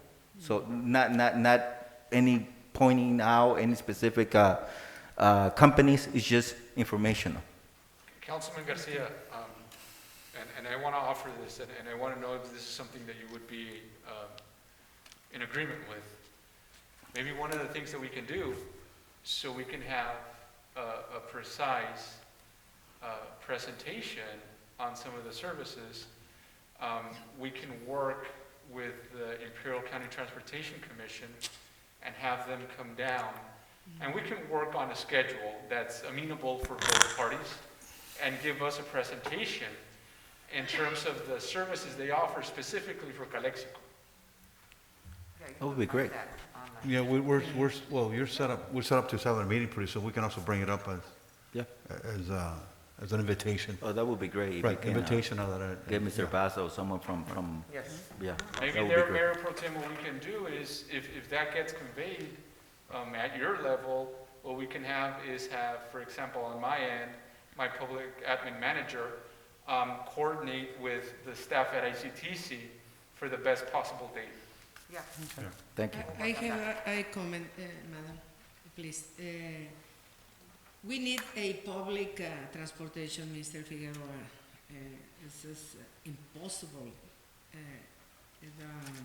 opened Garitas in July 2021, and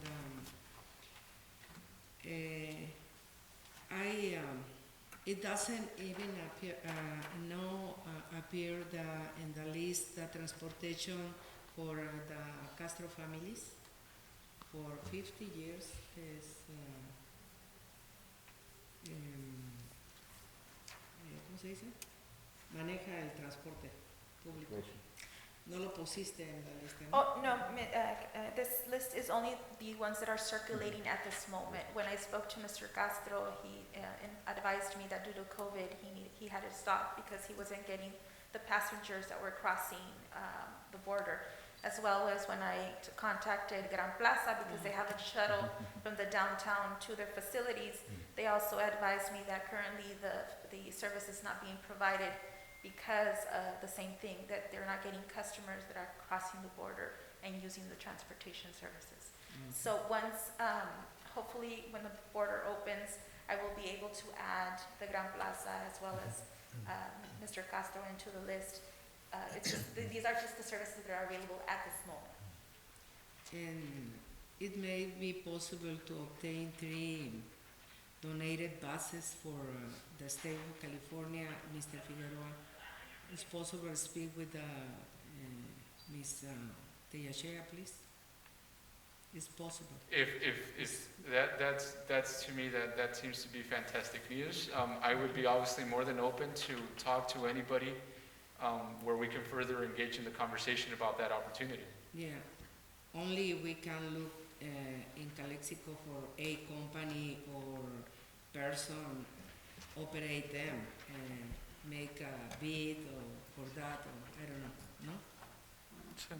But it's possible, 3 buses.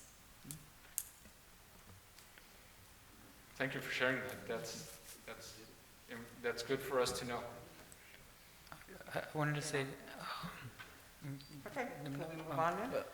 I wanted to go ahead and say, Mr. Camilo, you hit the nail right on the head on the importance of transportation, especially moving forward and with all the plans. And there was something very important that you said, that we need to adapt our roads and just think about putting public transit into what we have there as roads. So when ICTC comes down, I also want to hear from them to explain to us as a city what they need from us and our funds to make their service more amenable and more efficient. Absolutely. Can we move on? No, 27, Adrian C. Cordova Memorial Park update. Yes. It was a request that was made, and I think it's appropriate because in recent months, there were some items that were considered by this council and approved related to Cordova Park. So it's pertinent that we provide an update as to how that's going. Ms. Palomir, please, can you elaborate a little more on that? Yes, the projects that were, the 2 projects that we're currently working on is the restrooms, which City Council approved several months ago. The plans, the 100% plans have been already submitted to our building planning department, so they are currently reviewing that. We estimate that they will begin construction in September and finish by November, December. The sport lighting on the 3 baseball fields, as well as in the future soccer field, have been installed, and actually it was completed last week. So now we have lighting at those parks. This irrigation system, 2 of the baseball fields have been completed. Staff in the next couple of weeks will be working on the 3rd one, as well as, since now we have power, we can install the automated irrigation system and begin the process of putting grass at Adrian Cordova Park. So the pending items, of course, will be the seating, also purchasing the amenities, the bleachers, as well as the seats where the players will be sitting. Hopefully in the future, we can construct a press box concession stand. At this moment, we don't have enough funding for that. We also are looking into security cameras, so we will also look into funding possible funding for security cameras in that area. And other items of landscaping, and there is a proposed future for a parking lot. At this time, again, we don't have the necessary funding, but we constantly are looking for any grant opportunities that we can apply to get those items on board in the future. So, thank you for the update, and you know, going back to what I referenced earlier in the previous update on that, Heber Park, and this is something that, you know, the other, you know, side of the you know, the opposite, you know, side of that example, you know, where this was planned as, you know, in phases, and unfortunately, you know, some things are completed, you know, the lights, you know, that fencing, you know, and other things, but yet, you know, we don't have monies to complete. But just because we don't have monies to complete maybe the concession stand, the parking lot, what I would like to see, and you mentioned that probably the next few days, you know, the irrigation system, or at least 2 have been completed and 1 is in the works. What I would like to see is that if we continue with that, and at least get it ready somehow. I know there's still liability, or liabilities, but anyway, I think we already have them there. And, you know, the other day I was actually driving by, and I actually saw a couple of, actually three individuals playing, hitting the ball, you know, inside one of the parks, you know, in the dirt. You know, which, again, you know, they see it's already marked, it's already fenced. But if we can at least somehow, you know, finish up and make them available somehow, you know, I know we would like to have everything, but and I don't think we're expecting to have everything to open up, or make those parks available. But if we can move forward, find a way to finish up, you know, seat those parks, and make them available in a safe way, because, again, people are already, you know, jumping the fence, and I don't blame them. So we can just concentrate, maybe finishing and making those parks available. That is, I mean, there is so much need, you know. I you know, not a week goes by when, you know, I get approached by people interested in using the park, so not enough, you know, time slots for them to use them, availability. So hopefully we can, you know, at least somehow, you know, make them available in a safe way, you know, where they can use them, where they can start using them. And, you know, most of all, what I want to see is that, you know, we start seeing, you know, the completion. And I understand all the challenges and funding and, you know, working in phases. But, you know, I want to see them. The community wants to see them. You know, we have been talking about this, and Cordova Park is a great park. I remember when those, you know, the playground was installed. It was a very festive time, you know, and it still is. But, you know, we need to continue with that. You know, the community showed up, and they're showing up for the park, you know, for the baseball fields. So let's work on that. Let's work on finishing up, and make those available somehow in a safe way. Maybe, you know, again, we won't have the concession stands. We won't have the restrooms until November, right? Tentatively. But the lights are on. I mean, they're up and ready to be used. I mean, the fence is already there. So I think a lot of progress has been made.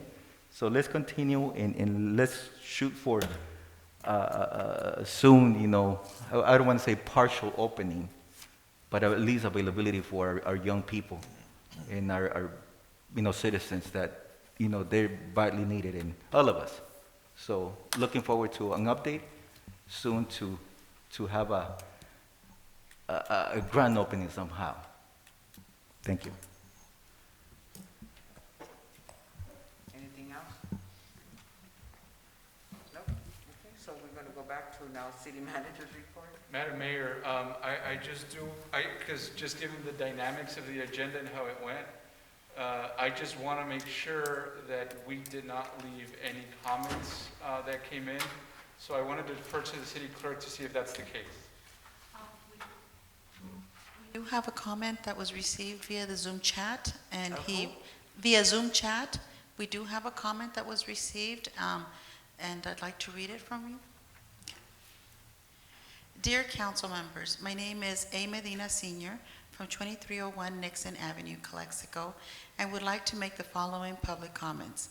I would like to remind everyone that the issues that I have brought up to your attention previously have not been addressed.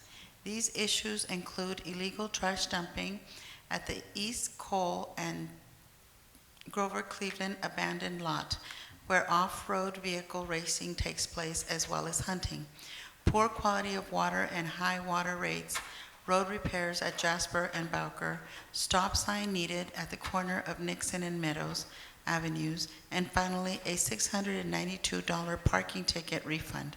I am not aware that any council member has reported or if these issues have been read at council meetings since last shared on April 21, 2021. He submits a link with images, which I can forward to you. And this is Mr. Medina Sr. Isn't that already addressed? Wasn't it the county? It's the county? We're going to look into it just to make sure and verify that that's the case. Yeah, I think so. Okay. Madam Mayor, just continuing like you directed, on the city manager's report, I want to invite everybody that's following us tomorrow at 10 o'clock in the morning. We are going to have a workshop with the State Controller's Office.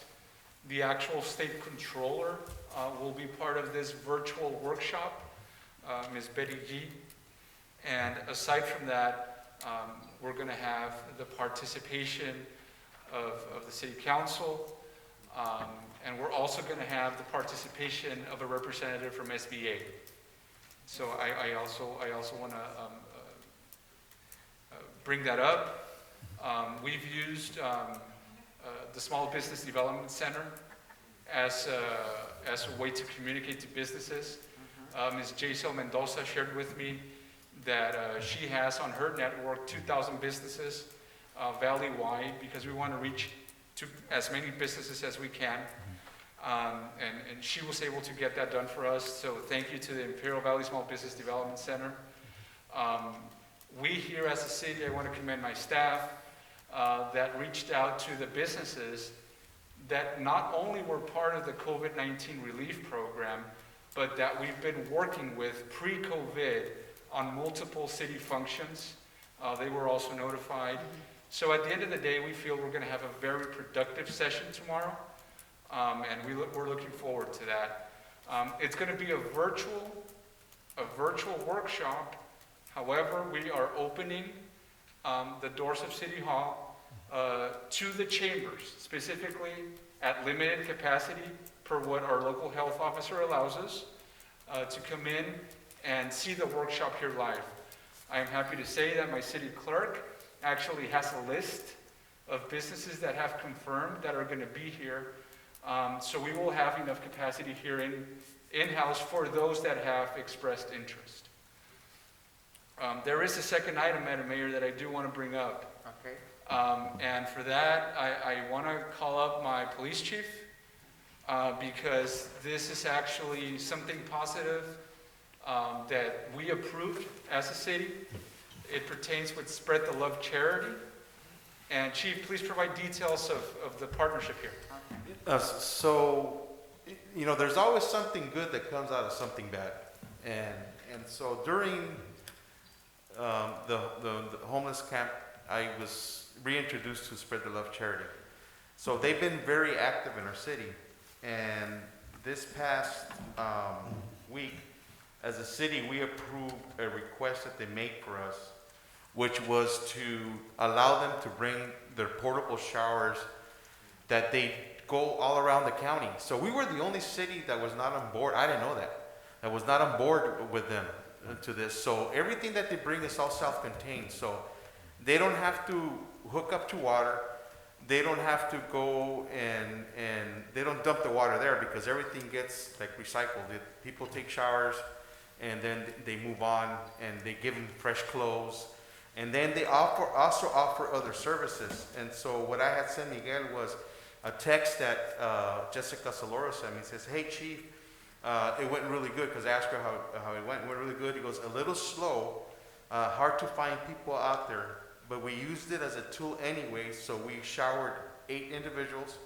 We put one in a motel, 2 qualified for Social Security, and 1 we sent back home on a Greyhound bus to LA.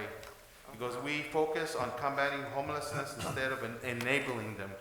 So they're gonna continue to work with us, and they're gonna do it once a month like they do in other cities going around, maybe increase it to twice a month if they see there's a need. So I'm really happy because, like I said, something bad, and we got something good out of it. So they're gonna be going out there trying to assist these people that don't know about their Social Security benefits, that don't know about the help that they can get. I know that she is also she's working with mental health to try to get them to come down during the time of this, in case some people miss appointments or they just need literature or be pointed in the right direction to go seek mental health, if counseling or whatever they need, instead of not knowing where to go. And so as a police department and as a city, it's great that we're taking advantage of this type of stuff. So now we're going to have more charities coming and helping us, and that's the goal. Is that way we don't have to be attending to a lot of these cases where they actually get help from professionals that do this on a daily basis. Thank you. Thank you very much, Chief. On that note, Madam Mayor, those are the 2 items that I had to report back. Well, thank you. That's very, very exciting.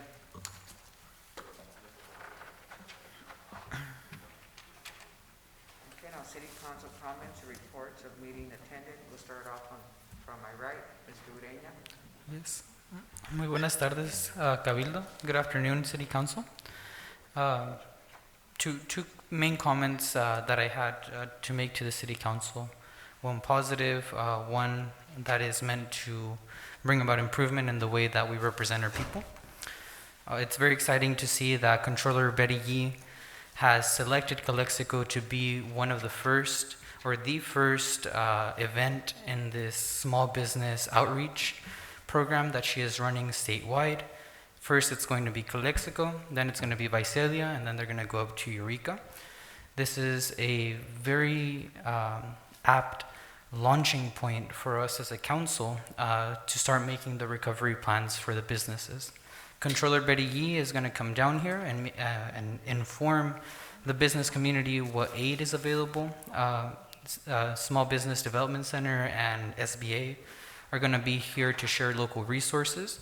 I believe that after that, it is our turn as a City of Calexico to start analyzing what we can do on our end to keep that relationship with our business community sustainable, hear them out, and start making plans for the recovery.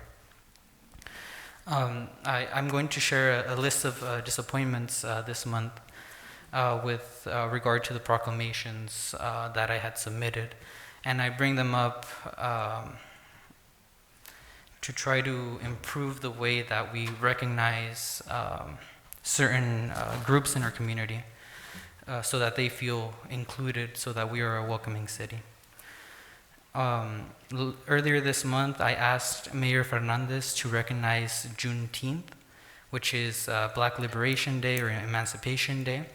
It was not considered, and not only was it not considered, it is now a federal holiday.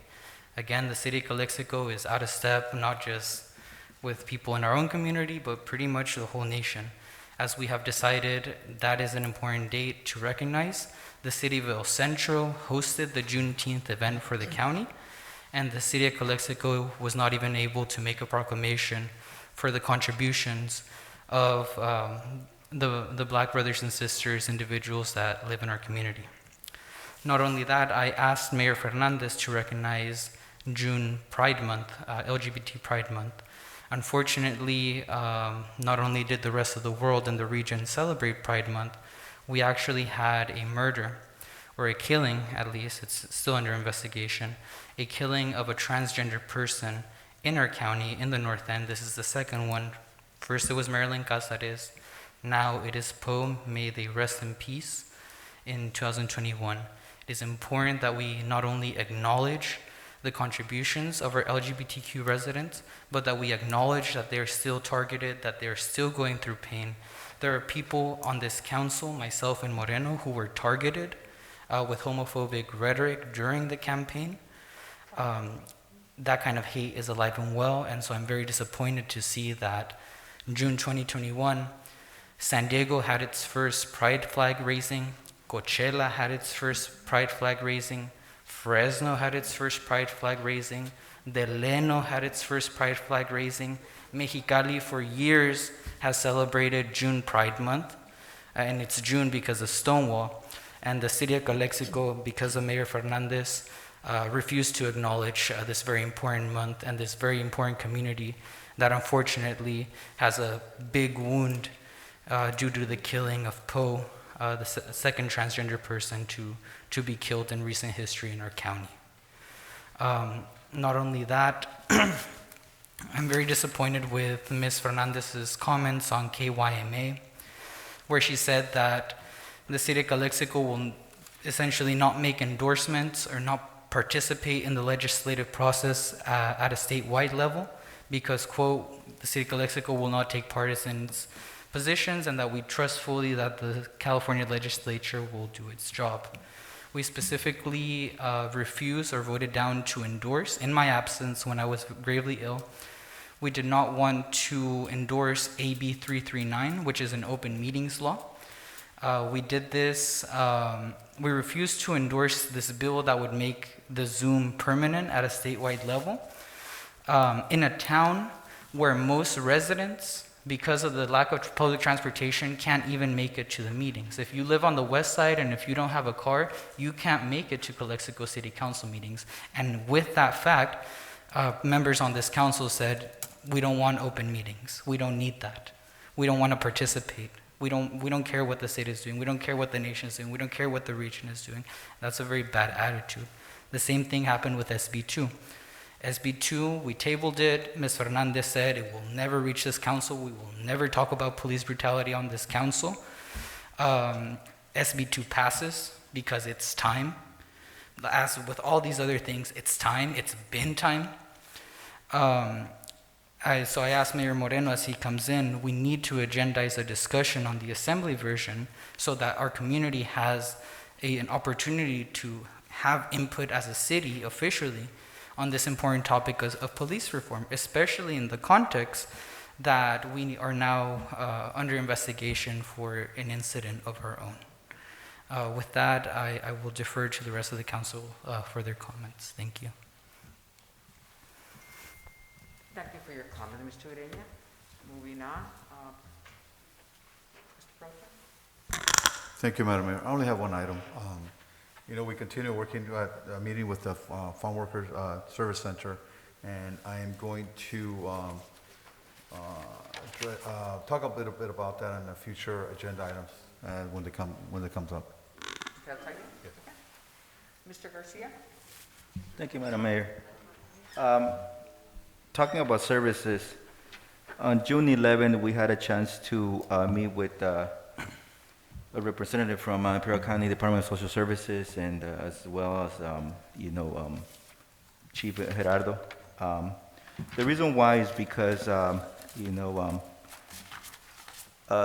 a COVID and offices being closed, to services, especially those offered by Imperial County Department of Social Services, what they're planning is to bring those services through a mobile unit that the county has.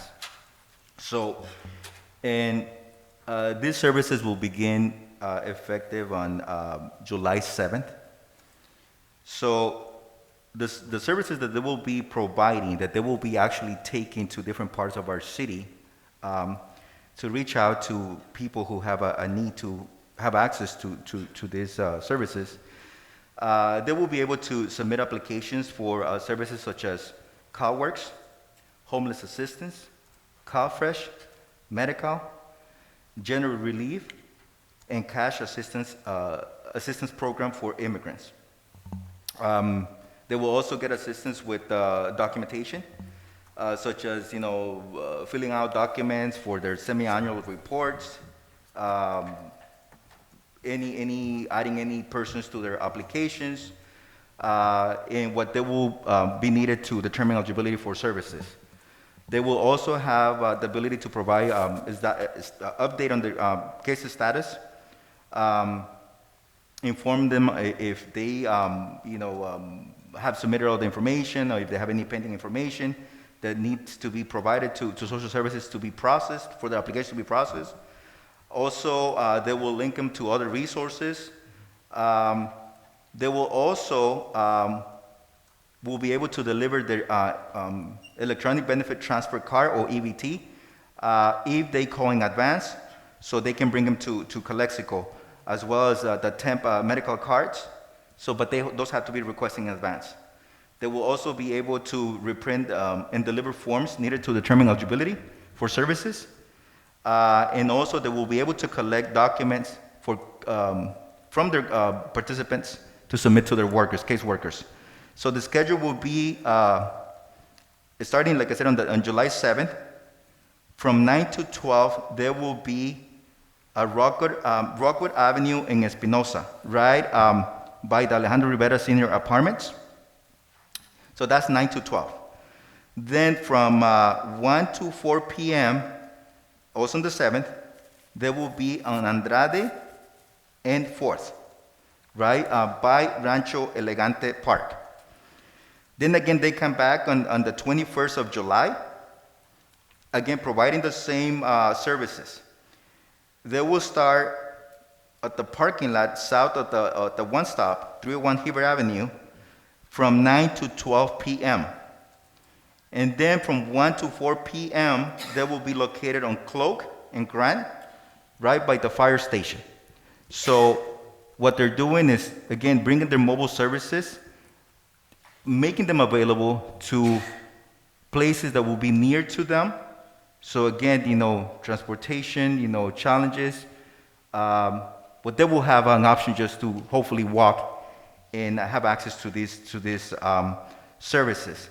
So just a little bit brief in Spanish. Un equipo del Departamento de Servicios Sociales del Condado de Imperial estará trayendo una unidad móvil para proveer servicios tales como recibir solicitudes para asistencia de CalWorks, asistencia para personas sin hogar, CalFresh Medical, y asistencia monetaria para inmigrantes. También les ayudarán a llenar sus formularios, sus aplicaciones, y también les podrán dar una información acerca de sus casos con servicios sociales de beneficios. También van a poder hacer entrevistas para solicitar beneficios. Pueden traerles sus tarjetas de EBT. Desde luego tienen que solicitarlas con anticipación. También sus tarjetas de Medical. Y ellos también les podrán imprimir formularios, información, y cualquier otro tipo de información que necesiten hacer llegar a su trabajador. El horario es el 7 de julio. Estarán localizados en la avenida Rockwood y Espinosa, al lado de los apartamentos Alejandro Rivera, de las 9 de la mañana a las 12 del mediodía. El mismo día, julio 7, de 1 a 4 de la tarde, en la calle Andrade la avenida Andrade y la calle Cuarta, por el parque Rancho Elegante. De nuevo regresan el 21 de julio y van a localizarse de 9 a 12 en el estacionamiento sur que está localizado en la parte sur del One Stop, 301 de la Heber Avenue, de 9 a 12. Y después de 1 a 4 estarán en la calle Cloak y Grant, al lado de la estación de bomberos, de 1 a 4 de la tarde. Gracias. Y disculpe que tomé un poquito más de tiempo, pero quería asegurarme de que todos estén enterados de estos beneficios, o estos servicios.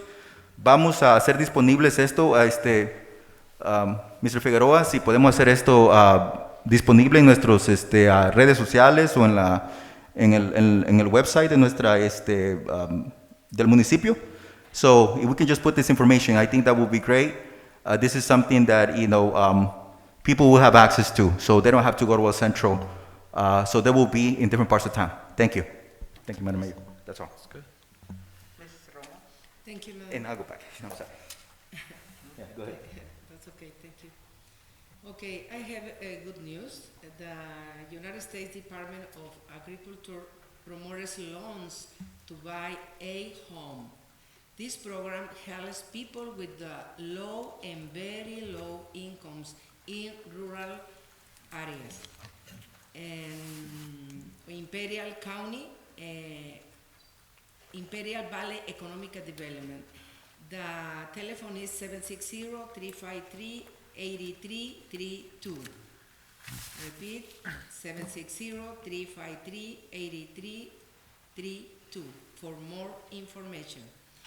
And again, I invited all people who have a business in Calexico in the county to come in tomorrow, Thursday morning at 10 a.m. Attend in person here in City Hall or connect by Zoom or cell phone. Las empresas, 113 empresas, 113 business cerraron en Calexico por la pandemia. Esas empresas, por favor escuchen, son las más importantes, mucho más importantes que estén aquí. Puede ser que puedan recuperar su empresa después de que escuchen a la controladora del Estado. Y señor Figueroa, we need the pool, public pool. No habló usted de la apertura de la alberca para verano. ¿Ok? Necesitamos una alberca pública. Norma. Thank you very much. Thank you, madam. Okay, my report is I attended the Cbp meeting update, which is once a month, and still, we're not going to the border's not going to open until sometime in July. They moved it up again, so. Attended the ICTC hearing, unmet transit needs, which we met on the 16th, and we discussed the findings throughout the valley, the needs that are needed for transportation throughout the valleys. We also attended the meet and greet Imperial Regional Detention Facility, Acting Warden Edward Reese, Mr. Sisto Mariano, retired. And also we attended, Pro Tem and I, along with our police chief, we went to the Border Patrol, and they talked to us about how they have had a lot of help from our local police department. They gave our police chief a cup and a knife with his name engraved, and thanked him for all the participation and all the help he has provided to the Border Patrol. As well, they gave Mr. Moreno, Pro Tem, and myself a coin from Border Patrol. So that was a pretty interesting meeting, very knowledgeable as well. And I think that's all I have for tonight. May everybody have a good night, and we'll see you. If I can, I forgot something that if I don't say it, it would be. Okay. I just want to extend congratulations to all the graduates, from San Diego State, from our, local high school.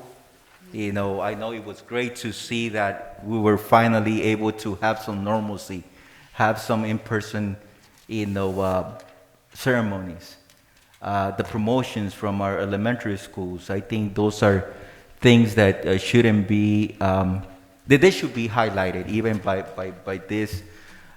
the council. I think that's our future. We know that, and that's something that we should always go back to and highlight. So, kudos to all the graduates.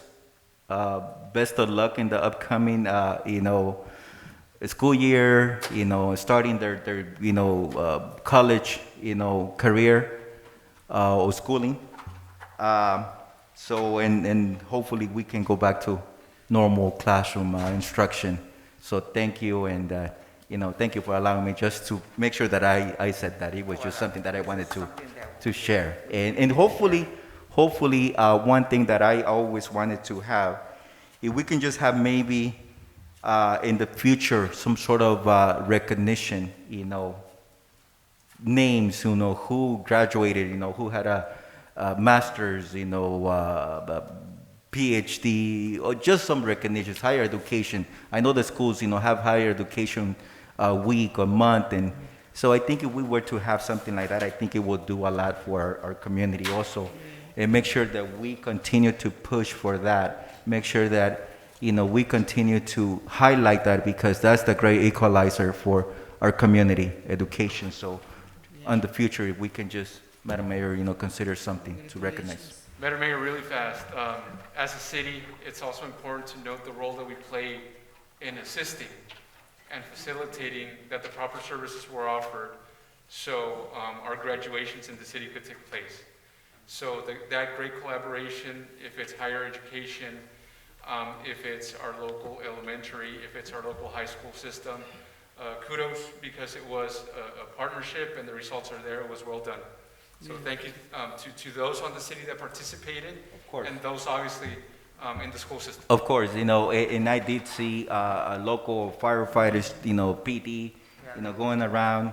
They have been there. I think that's something that I love seeing them around town, and I think our little ones, or even our young adults, they always get excited to see someone that they can look up to. And I can tell you, I'm sorry, this is not about me personally, but I can tell you my son always is looking up to the our first responders. So thank you for what you do. Thank you for being out there. I think in all throughout the community, all the employees, library, holding the Zoom meetings, The teachers. parks, teachers, administrators. I think it's a job that it's well done. It goes unrecognized many times, but every time that we have a chance, we should thank him, and we thank you from a wide thank you, and we thank you for the bottom of my heart and our hearts. Thank you. No, thank you. Just wanted to remind that we still have future agenda items, so we don't skip over it. You had something, Mr. Ureña? Yes, just to let you know that we still have future agenda items, just so we don't skip over it. That's it. Okay, thank you, Madam Mayor. Okay, so as a future agenda item, I'm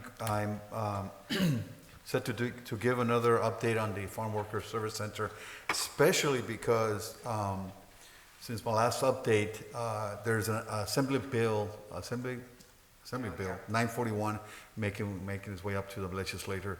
And by the way, our Assembly member Eduardo Garcia is a co-author of that bill, which provides farm workers and their families assistance for a farm worker service resource center. How? Who would have thought, right? That we're here now 6 months ahead of the game, and there's going to be potentially some help from the state.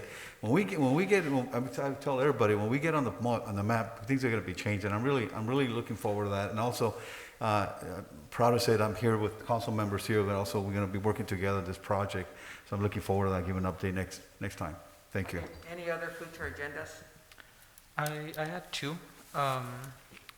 In the event that, because we don't know if the governor is going to extend the statewide eviction moratorium past June 30th, but in the event that it's not, I would like a discussion on what we're going to do for tenant protections moving forward. And just a reminder to Mr. Figueroa that we saw pending agendizing the longer discussion on the climate action plan. If we can invite at least Supervisor Escobar, and just as a personal request, if it can be on the second meeting in July, because I'm not sure yet if I'm going to be here on the first one. Do you have anything else? Yes, thank you, Madam. And Mr. Figueroa, what is the true historical situation of the pool for the next meeting, please? And what is the agreement signed in 1956 with the city of Calexico and Calexico Unified School District, please? Is possible the copy for this agreement? I can definitely do my best and research and get as much information as I can for your request. Okay, thank you. Thank you, ma'am. Okay, that's all we have. Just one more thing. I just want to just get an update, or maybe it doesn't have to be an agenda item, but where are we with the trainings for the commissions? So because we put them on hold, until they receive training. So if we can just go back to that and just have a follow-up, or the training to take place so we can go back and resume business. So that's one. And one last thing, I want to know what's the agreement with Caltrans, or if there's any agreement with Caltrans when it comes to cleaning Highway 111, because I've seen that our crews, it's out there cleaning. So I just want to know whether there's an agreement, a mutual agreement or cooperation or compensation. And maybe even, I know that requires a little more, resources, but maybe looking into having some of the, I remember a long time ago, we had inmate crews coming down to clean, or help with the cleanup. So if we can look into that, how that came about in the past, and maybe we can revisit and look at that, consider for some options, maybe for some help. If you can just work on that, I would really appreciate it. Thank you. Okay, so I think this is going to be my last meeting, isn't it? I think so. Oh, I guess I want to thank you all, with the exception of Mr. Ureña, who has made this meeting so untasteful for me. That's all I could say. Good night. Buenas noches.